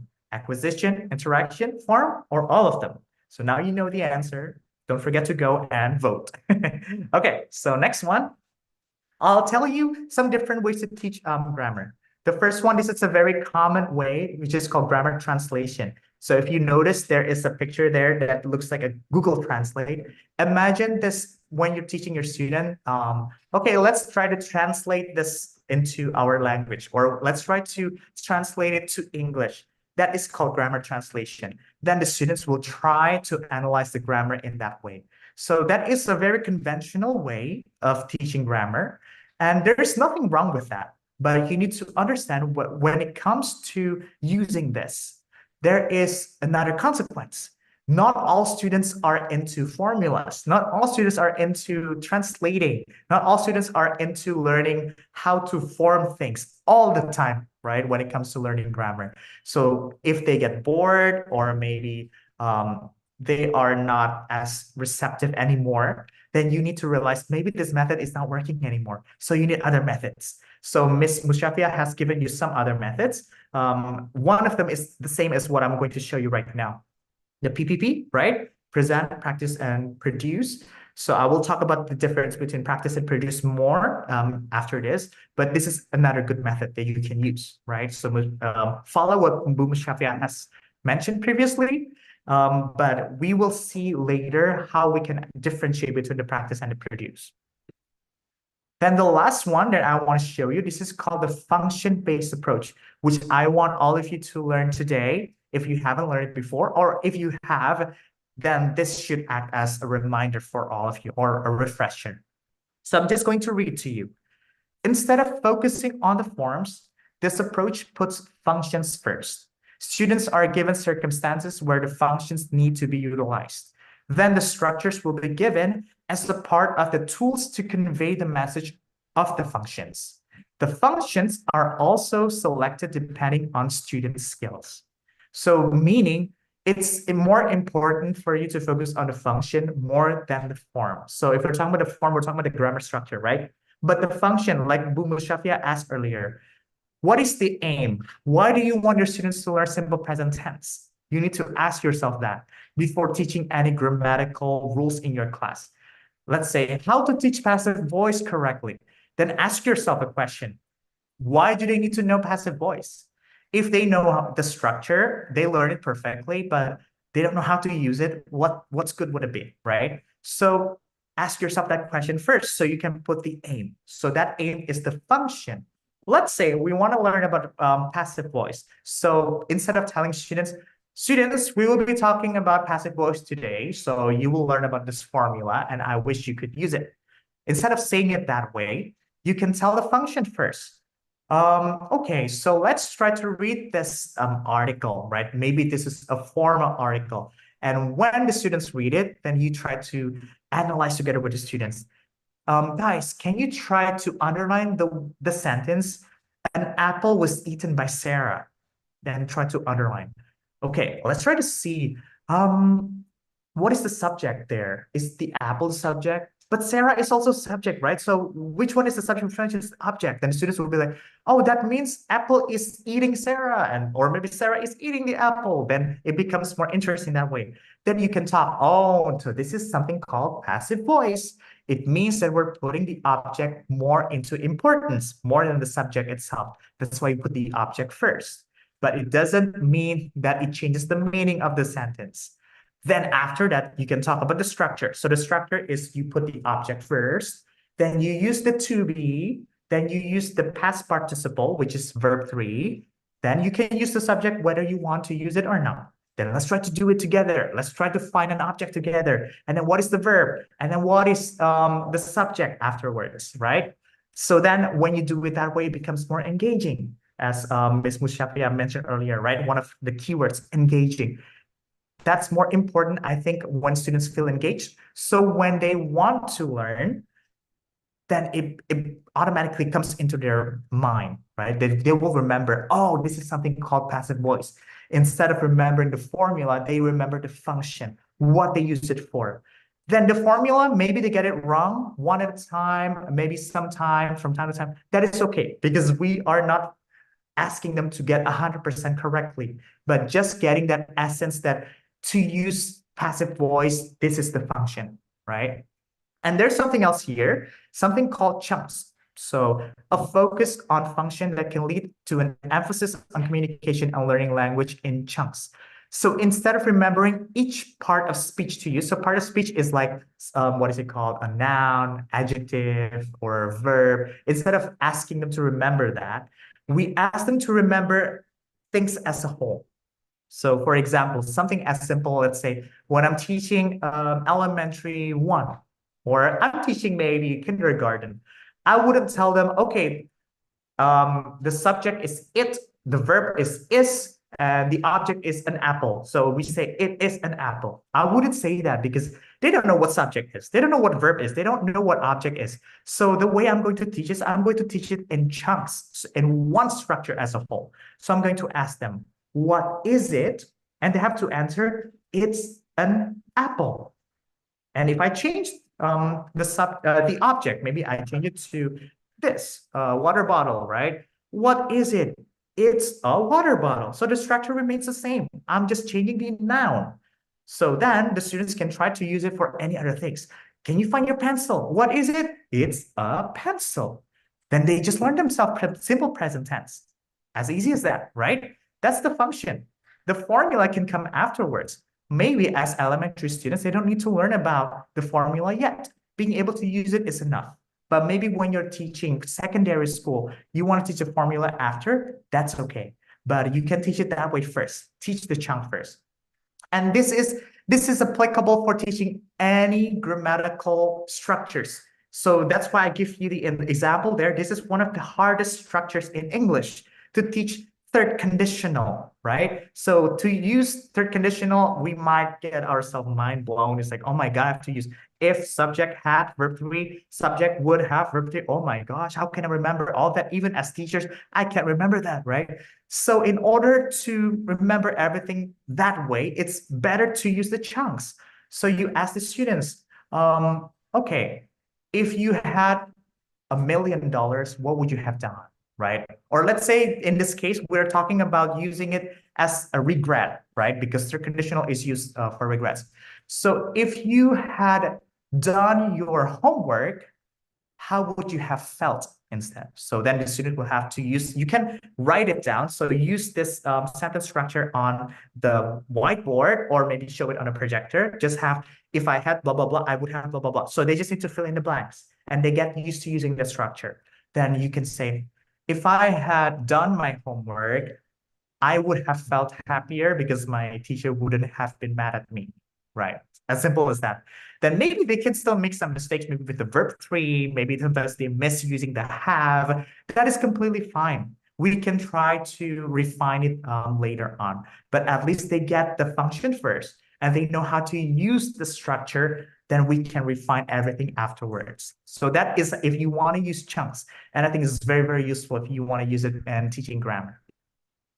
Okay, so the last part about practice and produce. So after understanding about grammar, teaching grammar, let's say we want to teach using chunks, we need to know the difference sometimes when to correct students, when to not correct students. So when it comes to practice, this is when you're asking students to use the structure correctly. So you're focusing so much on the accuracy. So you want students to use third conditional correctly, simple present tense correctly. So you give them a lot of examples. Maybe they have to write it down, choose multiple choice questions or answers, things like that, right? And they're able to use it correctly. If they don't use it correctly, you can maybe tell them, okay, so that is wrong. Try to do it again. Or what is the verb two? What is the verb three? Remember again, right? So that's the perfect way to correct them during the practice stage. So you can use something called choral drilling or individual drilling. So choral means together. Drilling means we're doing it over and over again, repetition. Let's say we're asking students, what is it? It's an apple. So we want students to repeat after us. It's an apple. Individual drilling means you're asking students one by one. So for example, maybe Sarah, what is it? It's an apple. Ben, what is it? It's a pen. Jesse, what is it? It's a water bottle. You can do it that way. Another one, something called, because I'm trying to answer one of the questions as well about, let's say, teaching passive voice. We can use something called transformation drill. So meaning we give them all the active voice sentences and they need to turn it into passive. That's also another way, right? And that's called drilling. And later, when it comes to drilling, I would like to suggest that you rely on a lot of our technology that we have nowadays. So like artificial intelligence or using application, because that is essentially something that can be done for you instead of you having to do it all the time. So we will see later. And then the last part is in terms of using it as the production stage. So to produce, maybe let's say you're asking students to do a role play, or maybe you're asking them to do a monologue, a dialogue, making their own poetry, poem, whatever it is, or speech. Then in that case, you wouldn't really want to stop them in the middle of their presentation to just tell them they made a mistake, right? So in this case, it's not essential for you to point out their mistake at that time. You can still write it down on a note and you can tell them afterwards. But when they are delivering their presentation, it's time for you to appreciate them. It's time for you to acknowledge that they have tried their best effort, right? This is the fluency stage itself. In this case, I would suggest you not to try to stop them and to correct them at that time. So knowing the difference, the practice and produce. Okay, so the last part for me, the tips and tricks on approaching fluency and accuracy. So I would like you to try your best, especially all English teachers here, to break the old habits of always correcting your students when making mistakes. And to do this, I would like you to reflect on it yourself, right? Maybe if, let's say, you're comparing yourself to a native speaker, then that native speaker, whenever you say something wrong, is always correcting you. How would you feel? The same thing if the students were corrected by you all the time long. And this happened when I did deliver a workshop, I think 2 months back. And all the teachers, let's say when one teacher is in the front and try to deliver a speech or try to explain what this methodology is, and the other teachers always keep mentioning, that's wrong. Or maybe like whenever that teacher made any grammatical mistakes, I would ran. Oh, it's supposed to be run, run, run. And it's just echoing everywhere. So I would like you to try to break that old habits of always trying to correct errors, because that is not always productive or effective to your students, nor is it to you. The second one, know when to correct mistakes and when to let them slide. So again, practice. Yes, you can correct them because this is the accuracy stage itself. But when it comes to production, try to let them slide. It's not as important for you to correct the mistakes. Third one, trust your students to be their own correctors. So sometimes students they already know the mistakes. You don't need to point it out to them. And you need to trust them to be able to correct it themselves. If they're able to do it, that's great. Maybe if they don't know and it seems like they're recurring that mistake all the time, then maybe you can point it out. So in English, there's something called, there's a difference between a mistake and a slip, right? So a mistake is something called like an error. An error could be a fossilized error, something that maybe they just haven't learned correctly, or they kept making the same mistakes. That means they don't know how to use it correctly yet. And that is something that you need to help them with. You need to be able to correct them. The second one is called slip. Once in a while, even me, myself, I still make grammatical mistakes. I still use the wrong vocabulary words. That is okay, right? Because once I made that slip, it doesn't mean that I didn't know how to use it correctly, but maybe at the time, it just slipped out of my mind. Maybe I just use it wrongly, but it doesn't mean that I didn't know how to use it correctly. So with slips, you don't have to point it out because the students are able to correct themselves. Then the next one, integrate grammar into any other skills like Bu Mushafia showed you earlier. So see it in reading, listening, or even movies, songs, right? Instead of segregating it from the rest. So let's say it seems like we're talking about grammar today. Oh, okay. And all the students will be like, so bored. What is grammar, right? So in order for you to change their mindset, you need to make it fun for them. And to make it fun, you shouldn't really exclude grammar out of everything else. Make it a part of all the things that they like. If they like songs, make it a part of the song. If they like reading, make it a part of the reading. You choose. Then the other one, segregate the time. So the first one is it says like integrate, right? The second one is segregate. So this is the time to develop fluency and accuracy. So I would suggest you not to combine both at the same time, because if you try to develop fluency, but at the same time you're developing their accuracy, at the end of the day, you're only correcting their mistakes and they won't be able to develop their fluency. So that's why, remember again, the practice and production stage. And remember what is your aim for that day. If you have too many aims, you want to do all the things at once, try to see the impact. Is it effective for the students or not? Because it's more for the students than it is for you, right? The last one, utilize technology into your teaching. So Ms. Nadia will show it to you later. We have our own artificial intelligence at Atlas here, how to help you deal with accuracy. So if, let's say, you want to focus more on fluency because your students need that more, need to produce more with you.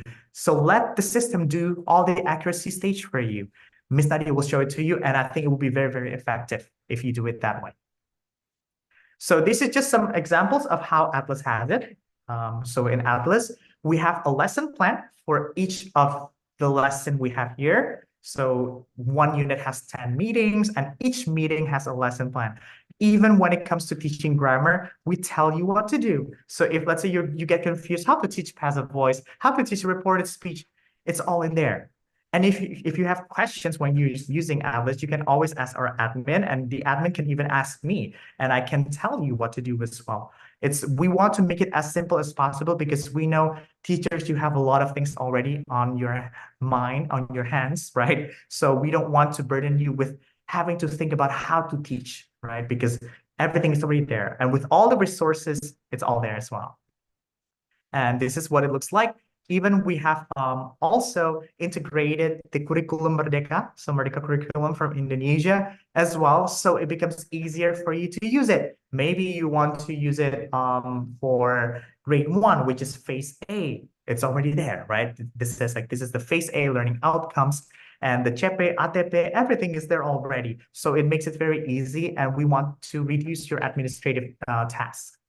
And the last part, this is the AI, the artificial intelligence that we are developing. So far, we are developing 4 at the moment. 2 of them are ready, which can be used pretty soon by all of you. But if you want to try it, you can already try it right now. So one is called the essay or writing evaluator, meaning that when it comes for you to grade essays, when you have to focus on the accuracy, making sure which mistakes they have, the AI can do it for you. The AI can point out the mistakes and can grade for you. It will give you the score as well as the teacher's comment, and you can edit it as much as you like and things like that. Ms. Nadia will show it to you. The second one that is also ready is called the teacher's feedback generator. So because we understand as teachers, you want to give students as much feedback as possible so the students know which areas they need to improve on, which areas they have strength on, right? So that is the second part. And you can also still edit it because we know as teachers, you know your students best, even better than the system. So at the end of the day, you still have the full authority. You don't need to worry about it. Then the 2 that are still being developed, these are the lesson plan generator. So lesson plan generator, we understand that every school has a different need. Maybe you teach English 2 times a week, 3 times a week, 5 times a week, or maybe you're teaching for 30 minutes in a day, 45 minutes, 15 minutes. So we would like to help you if you need to adjust the lesson plan. So that is still being developed at the moment. And the last part is the artificial intelligence assistant. So the assistant will help you as teachers if you have questions like just now, right? How can I do this? How to teach this correctly? Or maybe what is the difference between past tense and present perfect? How do we use it? You can use it that way, okay? So the AI will be able to help you answer all those questions, basically. Okay, so I think that is pretty much it from me. So hopefully all things are clear. And I'm going to pass it on to Ms. Nadia. I think we're going to have some question answer session first. And then Ms. Nadia will show it to you a little bit of the new systems that we have. So, all right, that's it.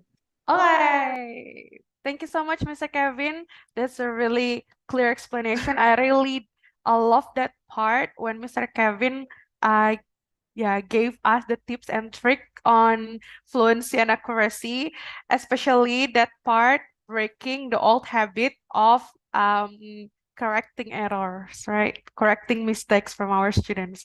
Sometimes we do that a lot. I don't know, perhaps just me. Yeah, because we expect our students to have a really good English, especially their grammars. But sometimes we also forgot that, yeah, they need a process, right? Okay, so that's why we need to also, yeah, to hold on ourselves. Okay, so thank you, Mr. Kevin. Now we are going to have the question and answer session. So Bapak Ibu, if you have any questions, you can write down on our chat box or you can just try to raise your hand. Okay, thank you, Mr. Subhan. Yes, the slide will be given, will be sent to your email. Yes, the latest itu nanti di tanggal 3 April ya, sebelum Lebaran. That's okay. Oh. Absent. Okay, the present list will be given at the end of the session. No worry. Okay, so okay, I guess Bapak Afandi from Sidoarjo. Okay, he is raising his hands. Okay, halo Bapak. Can you help me to open up your video? Hey, hello. Halo Bapak. Hello. Bapak Yes. Afandi. Yes. Okay. Okay. Thank you for Mr. Kevin. I would like to ask a question. Uh, from my opinion, all of the tips and tricks that have been given for me or for us, it's if we teaching in a English course because in my opinion, we can imagine that the students are have the same level, but it's different with me if when I'm teaching in an elementary school, all of them are heterogeneous. Therefore, I got some difficulties to manage my classroom when some of the students have a good English because their parents are support them, but some of them are low in English. When if we teach about grammar, sometimes some of them at a high level they will ignore us to teach grammar because yes, I use that grammar every day with my mom, with my parents. But some other hand, the student will, what is this? I do know is that the present noun? Is that like a it, brain? So I will get difficulties how to manage the classroom when I wanna grab my students' intention in a high level in English when I focus on the students in a low level. So how do I say that applied in a classroom with the heterogeneous student skills? Thank you, Mr. Gabby. Okay, Mr. Kevin. So thank you. Okay, Mr. Kevin, that's the question from Mr. Afandi. Yes, especially I got uh, the main topic that's about how to teach in a classroom with a varied level of students, right? And it's also followed by another question. Okay, please, Mr. Kevin, the floor is yours. Yes, thank you so much. I think that's a really, really good question, Mr. Afandi. Thank you so much for asking. So even I would say even in English courses themselves, they still struggle with this as well because as much as we would like to put everybody in the same pot, right? We want them to be at the same level. There are still some discrepancies here and there, and we still need to manage them. So I think this is more towards classroom management strategy more than it is just technically for grammar, right? Because if we're talking about everything else, maybe teaching reading itself for students who have maybe taken some previous courses, or maybe they have been fluent because they have been speaking English with their parents, this comes as no obstacle for them. But for those who maybe don't have any experience at all and they have to face this, right, and you have to teach it to them, then it gets harder. So at the end of the day, we need to differentiate, right? So it comes to differentiating instruction. So in this case, it's very important for you to do a diagnostic assessment first. So you need to know the different levels that you have so you can group them into different levels. So for example, if in my class, I only have two different levels, maybe in grade 7, I have A1 and A2 types of students, or maybe even A1 and B1 because they have come from international school, for example. But at least I know where to start. So I think that is very important first to understand like how many different types of students with different capabilities you have in your class. But you need to know also in terms of their all the sub skills. So vocabulary, grammar, reading, listening, writing, and speaking. Because some of them, especially with the ones that have been taught at home or maybe at private courses, they may be good with speaking, but when it comes to, let's say, to writing or maybe to do reading, they tend not to like it as much or they tend to struggle. That's usually what happens. And I have experienced that as well. So in that case, you can use it to your advantage because the ones that maybe are struggling with those, maybe the other part, right? The other parties, they know that better. So you can try to mix and match. And the other one that you can do is you can do something called little teachers. Sometimes I have some strong students in my class, and we can ask them to actually help us. So we know that they will probably finish their exercise first, right, before the other students who are maybe still struggling. We can help them. We can have them to help us, maybe to assist the other students in class, or maybe they could even explain in front of everyone as well. Give them the chance to do that, right? Because that is also another strategy that you can use. The next one is another possibility, but I know this is not possible for all schools in general, but it's to have like segmented different classes for even for one class. So let's say you have one that is using a different book, the other one using a different book as well. So that's why in Atlas, we actually provide two different types of pacing. One is for the ones that have prior English experience, one that doesn't have any prior English. One has and one doesn't have. So when you differentiate the two, it becomes easier for the students to grasp. But that is, I would say, the most ideal way, but not very realistic. So I'm still suggesting for you to try to use these different differentiating strategies first to try to I would say, yeah, break them down into groups first. Because if you try to do everything in one whole class, I think it will be harder. So do a lot of projects. So like Ms. Mushafia said earlier, scavengers hunt is very good as well. And when you put them in groups, make sure that you are selecting the right people as well. So don't put, let's say, all the strong students into one group and all the weak ones into one group. Maybe try to mix them up one at a time. If you know there's one strong student here, maybe you put them with like 5 other weaker students so that one student can be the leader and help the others out. So I think this is more about the classroom management strategy first. Then if you get that in already, then you can start thinking about like, okay, so if you want to teach grammar this way, how can I teach it to the weaker ones and how can I do it for the stronger ones? So I think that will be my tip. Hopefully that answers the question, Mr. Afandi. Okay, thank you so much, Mr. Kevin. Yes, that's very clear, right, Mr. Avandi? You can give any feedback on our chat box. So, Mr. Kevin, we got one more question, I guess, right? Yeah, because we have limited time. The question is from what is that? Mr. Miss Anis Ma'rufah from YouTube. In which moment we can okay, we should not correct our students. Okay. Yeah. Yeah, we need that one. Okay. Mr. Kevin, please give us the tips. Okay. I think this is more about like recognizing which kind of moments that we can actually correct them, which moments we do not correct them. So I would like you to try to think first, are you in the practice stage or in the production stage? So if you're in the practice stage, it's okay for you to correct them because this is more about getting to get them accurate, right?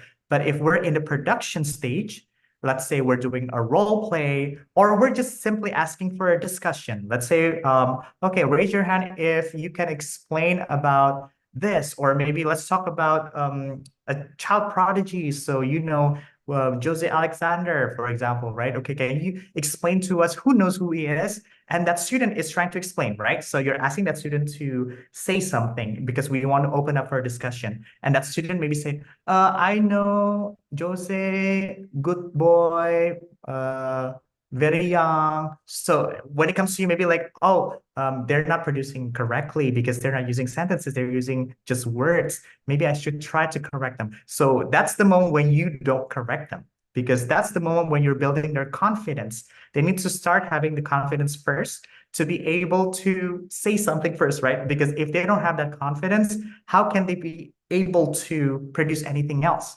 So that's the first thing that you want to do. So realizing first, okay, if this is that moment when we are building our confidence and fluency, this seems like this is a production stage. So that means I don't need to correct them.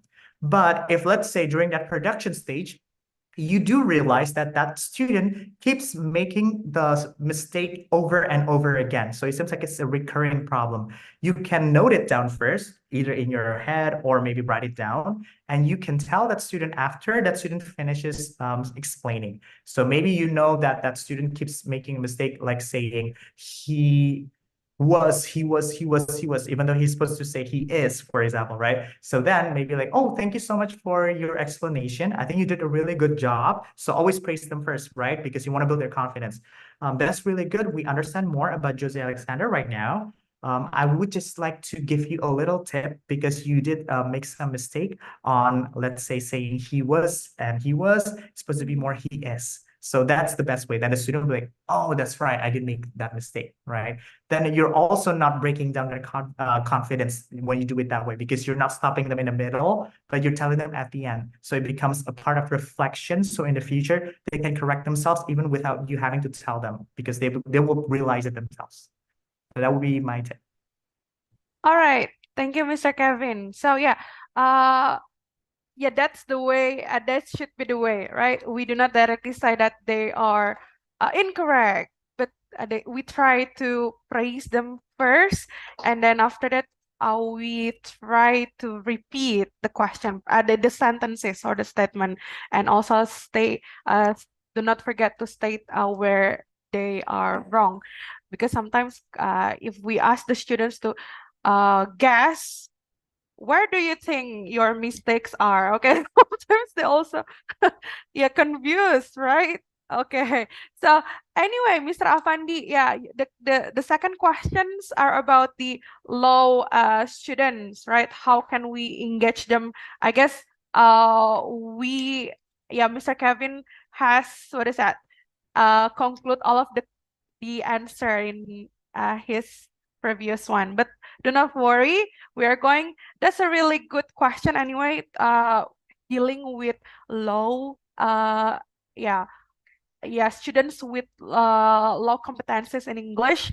And I guess, yes, later on our next webinar, it could be, we should have a specific webinar for discussing that one, right? Okay, so Mr. Kevin, now yes, we are at the end of our session. So can you please give us the second keywords for today's webinar, please? Sure. It's just one word for today, but the word is plural. So the word is chunks. Why is it chunks? Okay, Mr. Kevin.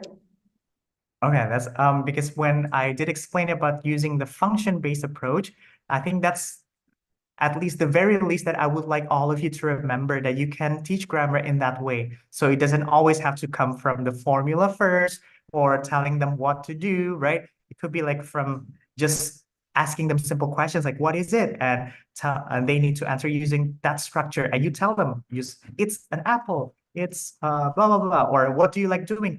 I like playing games. I like blah, blah, blah. Or what does he like doing? He likes blah, blah, blah. He likes blah, blah, blah. So I think that will be helpful when you try to teach grammar in that way. All right, thank you so much, Mr. Kevin. So, everybody, the first keyword and the second keyword that I already wrote that one on our chat box. And yes, the keywords are actually the main topics, and hopefully you can apply that one. Thank you so much. Big round of applause for Mr. Kevin. Yay. And I guess it is time for me to present the things that Mr. Kevin has told you before. I'm going to open up our new on our new online learning. So hopefully teachers, yes, there you go. You can create your own, hopefully you can create your own user, your own, what is that, profile here. Oh, where is it? Oh, I'm so sorry. I will copy paste that one. There you go. So in our new online learning, you actually can sign up yourself. Okay, and then after that, you can register yourself, and if you have registered, you can get a free preview. Okay, so you have the preview version for 1 unit for all books. Okay, so we got English play series and also English Escalate series, and you got all of the preview. So I will open up this one. For example, we have the play series and the Escalate series. So you can take a look at to that one, and we have free for you for about for 1 unit each book. Yeah. So here we have opened up this one. So in our academy.hiatlas.com, we present to you the digital book of Atlas already. All right. So here we got the books on the left side and the activities on the right side. Okay. So it will make you easier, okay, to teach, and also for the students, it will be more interactive, of course. Okay, now I'm going to tell you about the, what is that? Okay, the AI things to support your activities in English. What can we help? How can we help you? Okay, so here you go. You can, yes. So I will present to you first what kind of the things that we have, the AI generated tools that we have. The first one, we have created the writing evaluator, which has been based on the AI. So on our assessment, yes, we have included writing, and it is auto-grading already. So if you ask your students to write, and then the students also have this user on our academy.hiatlas.com, and they answered or they write on our on online learning, and they can directly get the feedback and also the scores, right? So here as the teacher, we can set the assessment. All right. So for example, like this, I can set the assessment. I can start right now. I also can assign this one to how many students. Okay. So it is up to us. So for example, like this, I also can try to, you know, print the assessment. Okay, so here, for example, I will directly go to the, it's all complete anyway. So from the vocabulary, grammar, and then reading and listening, and also writing. So the writing question, okay, for example, for this of the first unit, this is the question.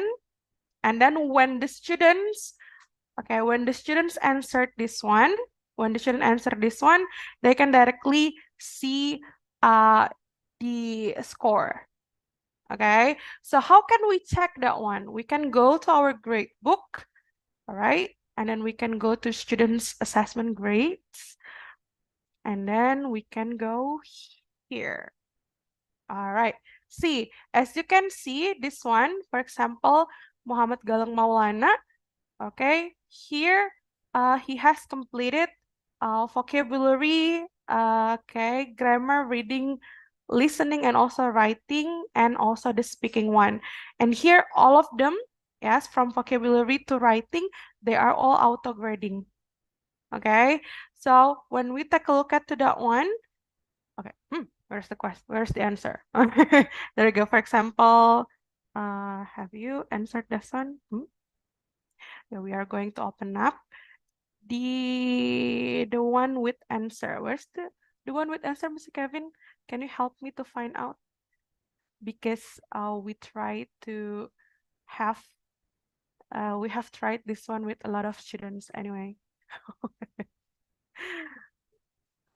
Oh, okay. So I will use Mr. Kevin account. I will try to log out, and yeah, I have your I have your account. Don't worry.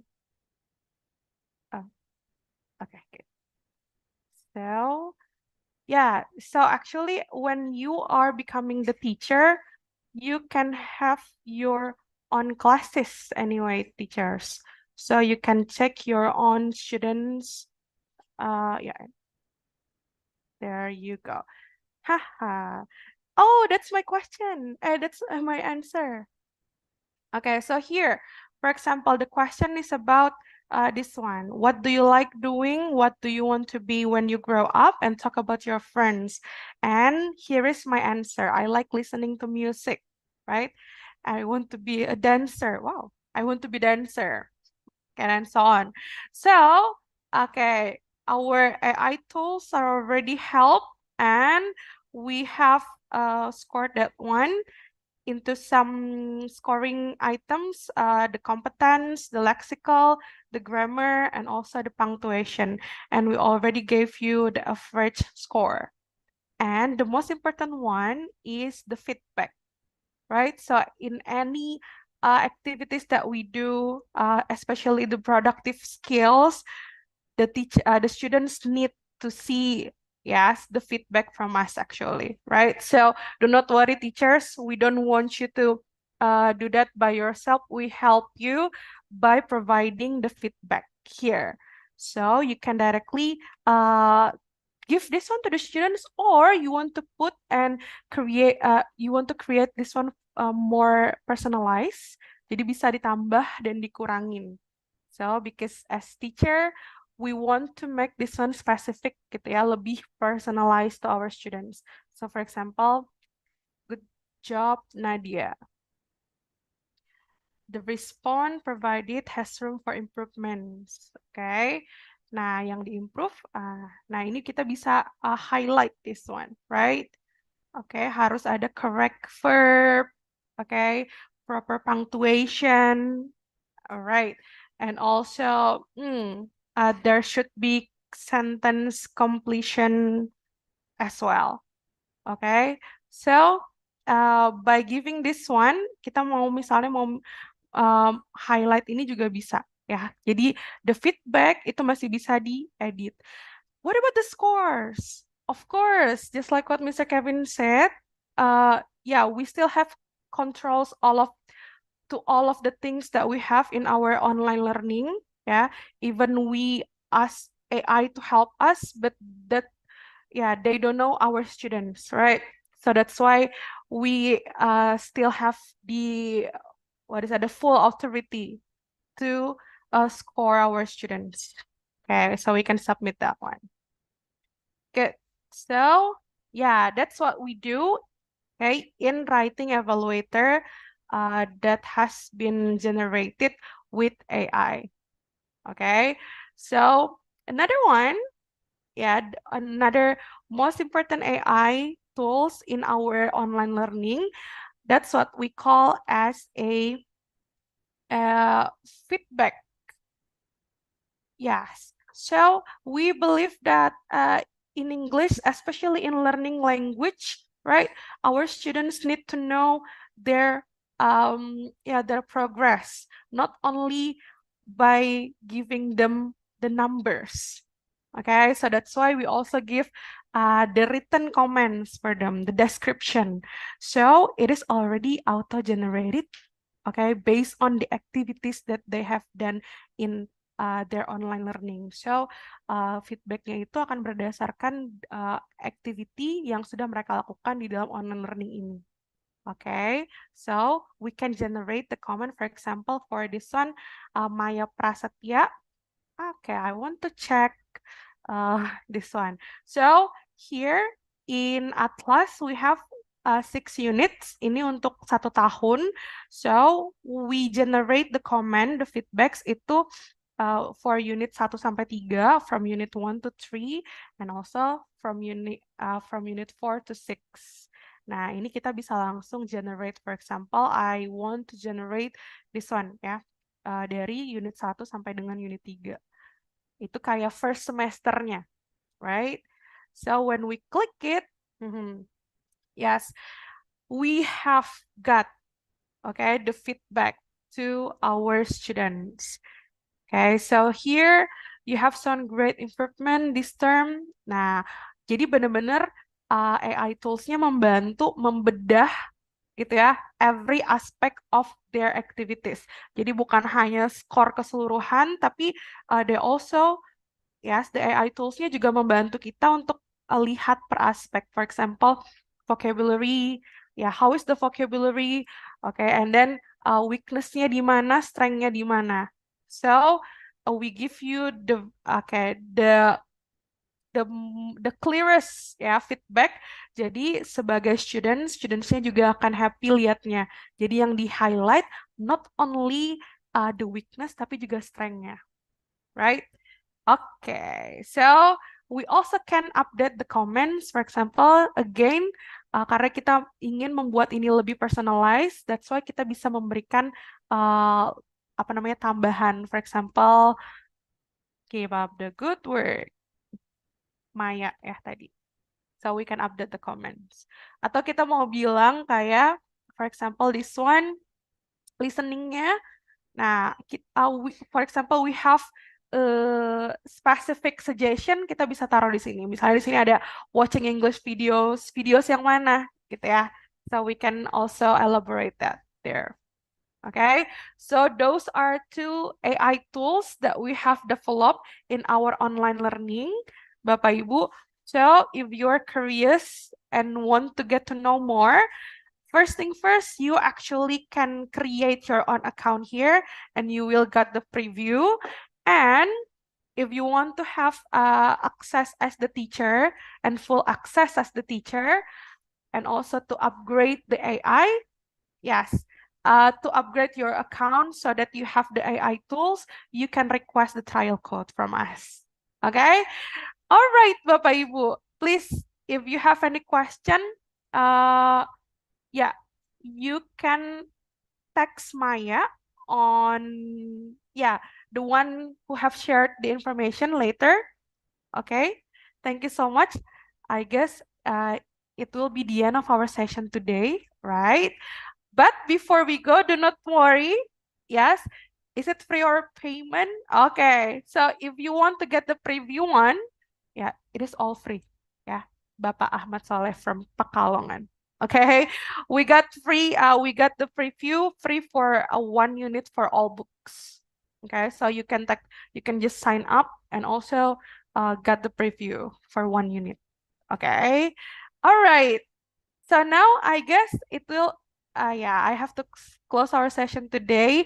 It is so close to Maghrib. We are really having a great ngabuburit, ya, Bapak Ibu. Thank you for being with us. And also, hopefully we got all of the benefits for today's event. And yes, it is time for you to open up your camera because we are going to have the group work. The group photo. Kenapa group work ya? Ya. Oke, karena Ibu Musyafia tadi bilang ada collaborative learning, jadi saya pengen ada group work gitu tuh. Oke. Oke, Ibu Jurniati, Bapak Yayan, Bapak Mustafa, Ibu Maria. Ini sepertinya ada beberapa Bapak Ibu ya yang sedang sambil menyiapkan buka puasa. Thank you so much. Alright, saya akan hitung. Oke. In 3, 2, mana. Oke. Oke. Masih ada ya. Saya hitung sampai 5 nih Bapak Ibu ya. I will count 5, 4, 3, 2, 1, and go. Nice. Oke. I will go to the second slide. Tapi second slide-nya sepertinya sudah buka puasa ya. Karena they, they are all close their camera. Okay, perhaps they are from some area in East Indonesia gitu ya. Okay, so I guess that's all for today, Ibu Musyafiah. Thank you so much for being with us. Okay, it's our pleasure to have you. Hopefully we can collaborate again in the near future. Also, Mr. Kevin, thank you so much for all of the insight. Yes, and Bapak Ibu, have a nice breakfasting. Yes, bye-bye. See you on next month. Yes. Presensi, ya betul.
Jadi guru itu harus esa sabar. Tidak jarang murid mengalami kesulitan, namun tidak berani bertanya. Kadang capek dan bosan. Setiap sebelum ngajar harus buat dan update lesson plan. Ditambah lagi kemampuan dan kebutuhan siswa itu berbeda-beda. Harus ditanya satu persatu di mana permasalahannya.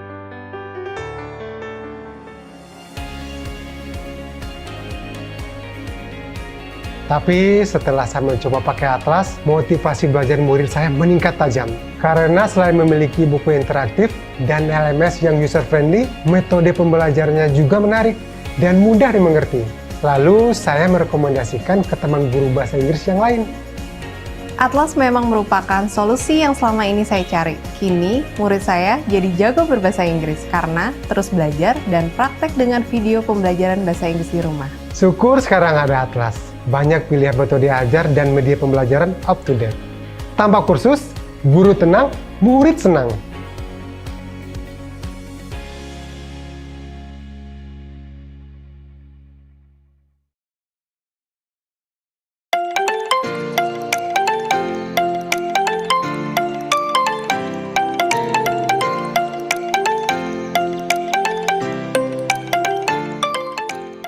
Bismillahirrahmanirrahim. Assalamualaikum warahmatullahi wabarakatuh. Perkenalkan, nama saya Nur Afrima dari SMP Model Ariyat Insan Cendekia Bekasi. Di sini saya mengajar bahasa Inggris. Kesan pertama menggunakan LMS Atlas. Sangat penasaran dengan isi dari materi-materi yang diberikan oleh tim Atlas dan juga tentang worksheet-nya terlebih itu. Karena ketika menggunakan LMS Atlas ini tidak hanya materi yang mudah dipahami oleh para siswa, tetapi juga memudahkan kita sebagai teachers terkait tentang resort-resort di skill listening seperti itu. Kesan positif dari anak-anak pun juga saya dapatkan ketika mereka menggunakan LMS Atlas maupun buku dari tim Atlas sendiri. Anak-anak menyampaikan bahwasanya bukunya itu sangat menarik karena banyak gambar, banyak video-video yang nanti bisa mereka putar di LMS-nya. Jadi ketika anak-anak belum paham materi-materinya di sekolah, ketika kita berdiskusi bersama dari penyampaian materi dari saya sebagai guru bahasa Inggrisnya, mereka bisa mempelajari kembali dari LMS di rumah masing-masing. Seperti itu. Overall dari saya untuk Atlas, LMS-nya memang good job.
Halo, nama saya Lia, saya guru kelas 5.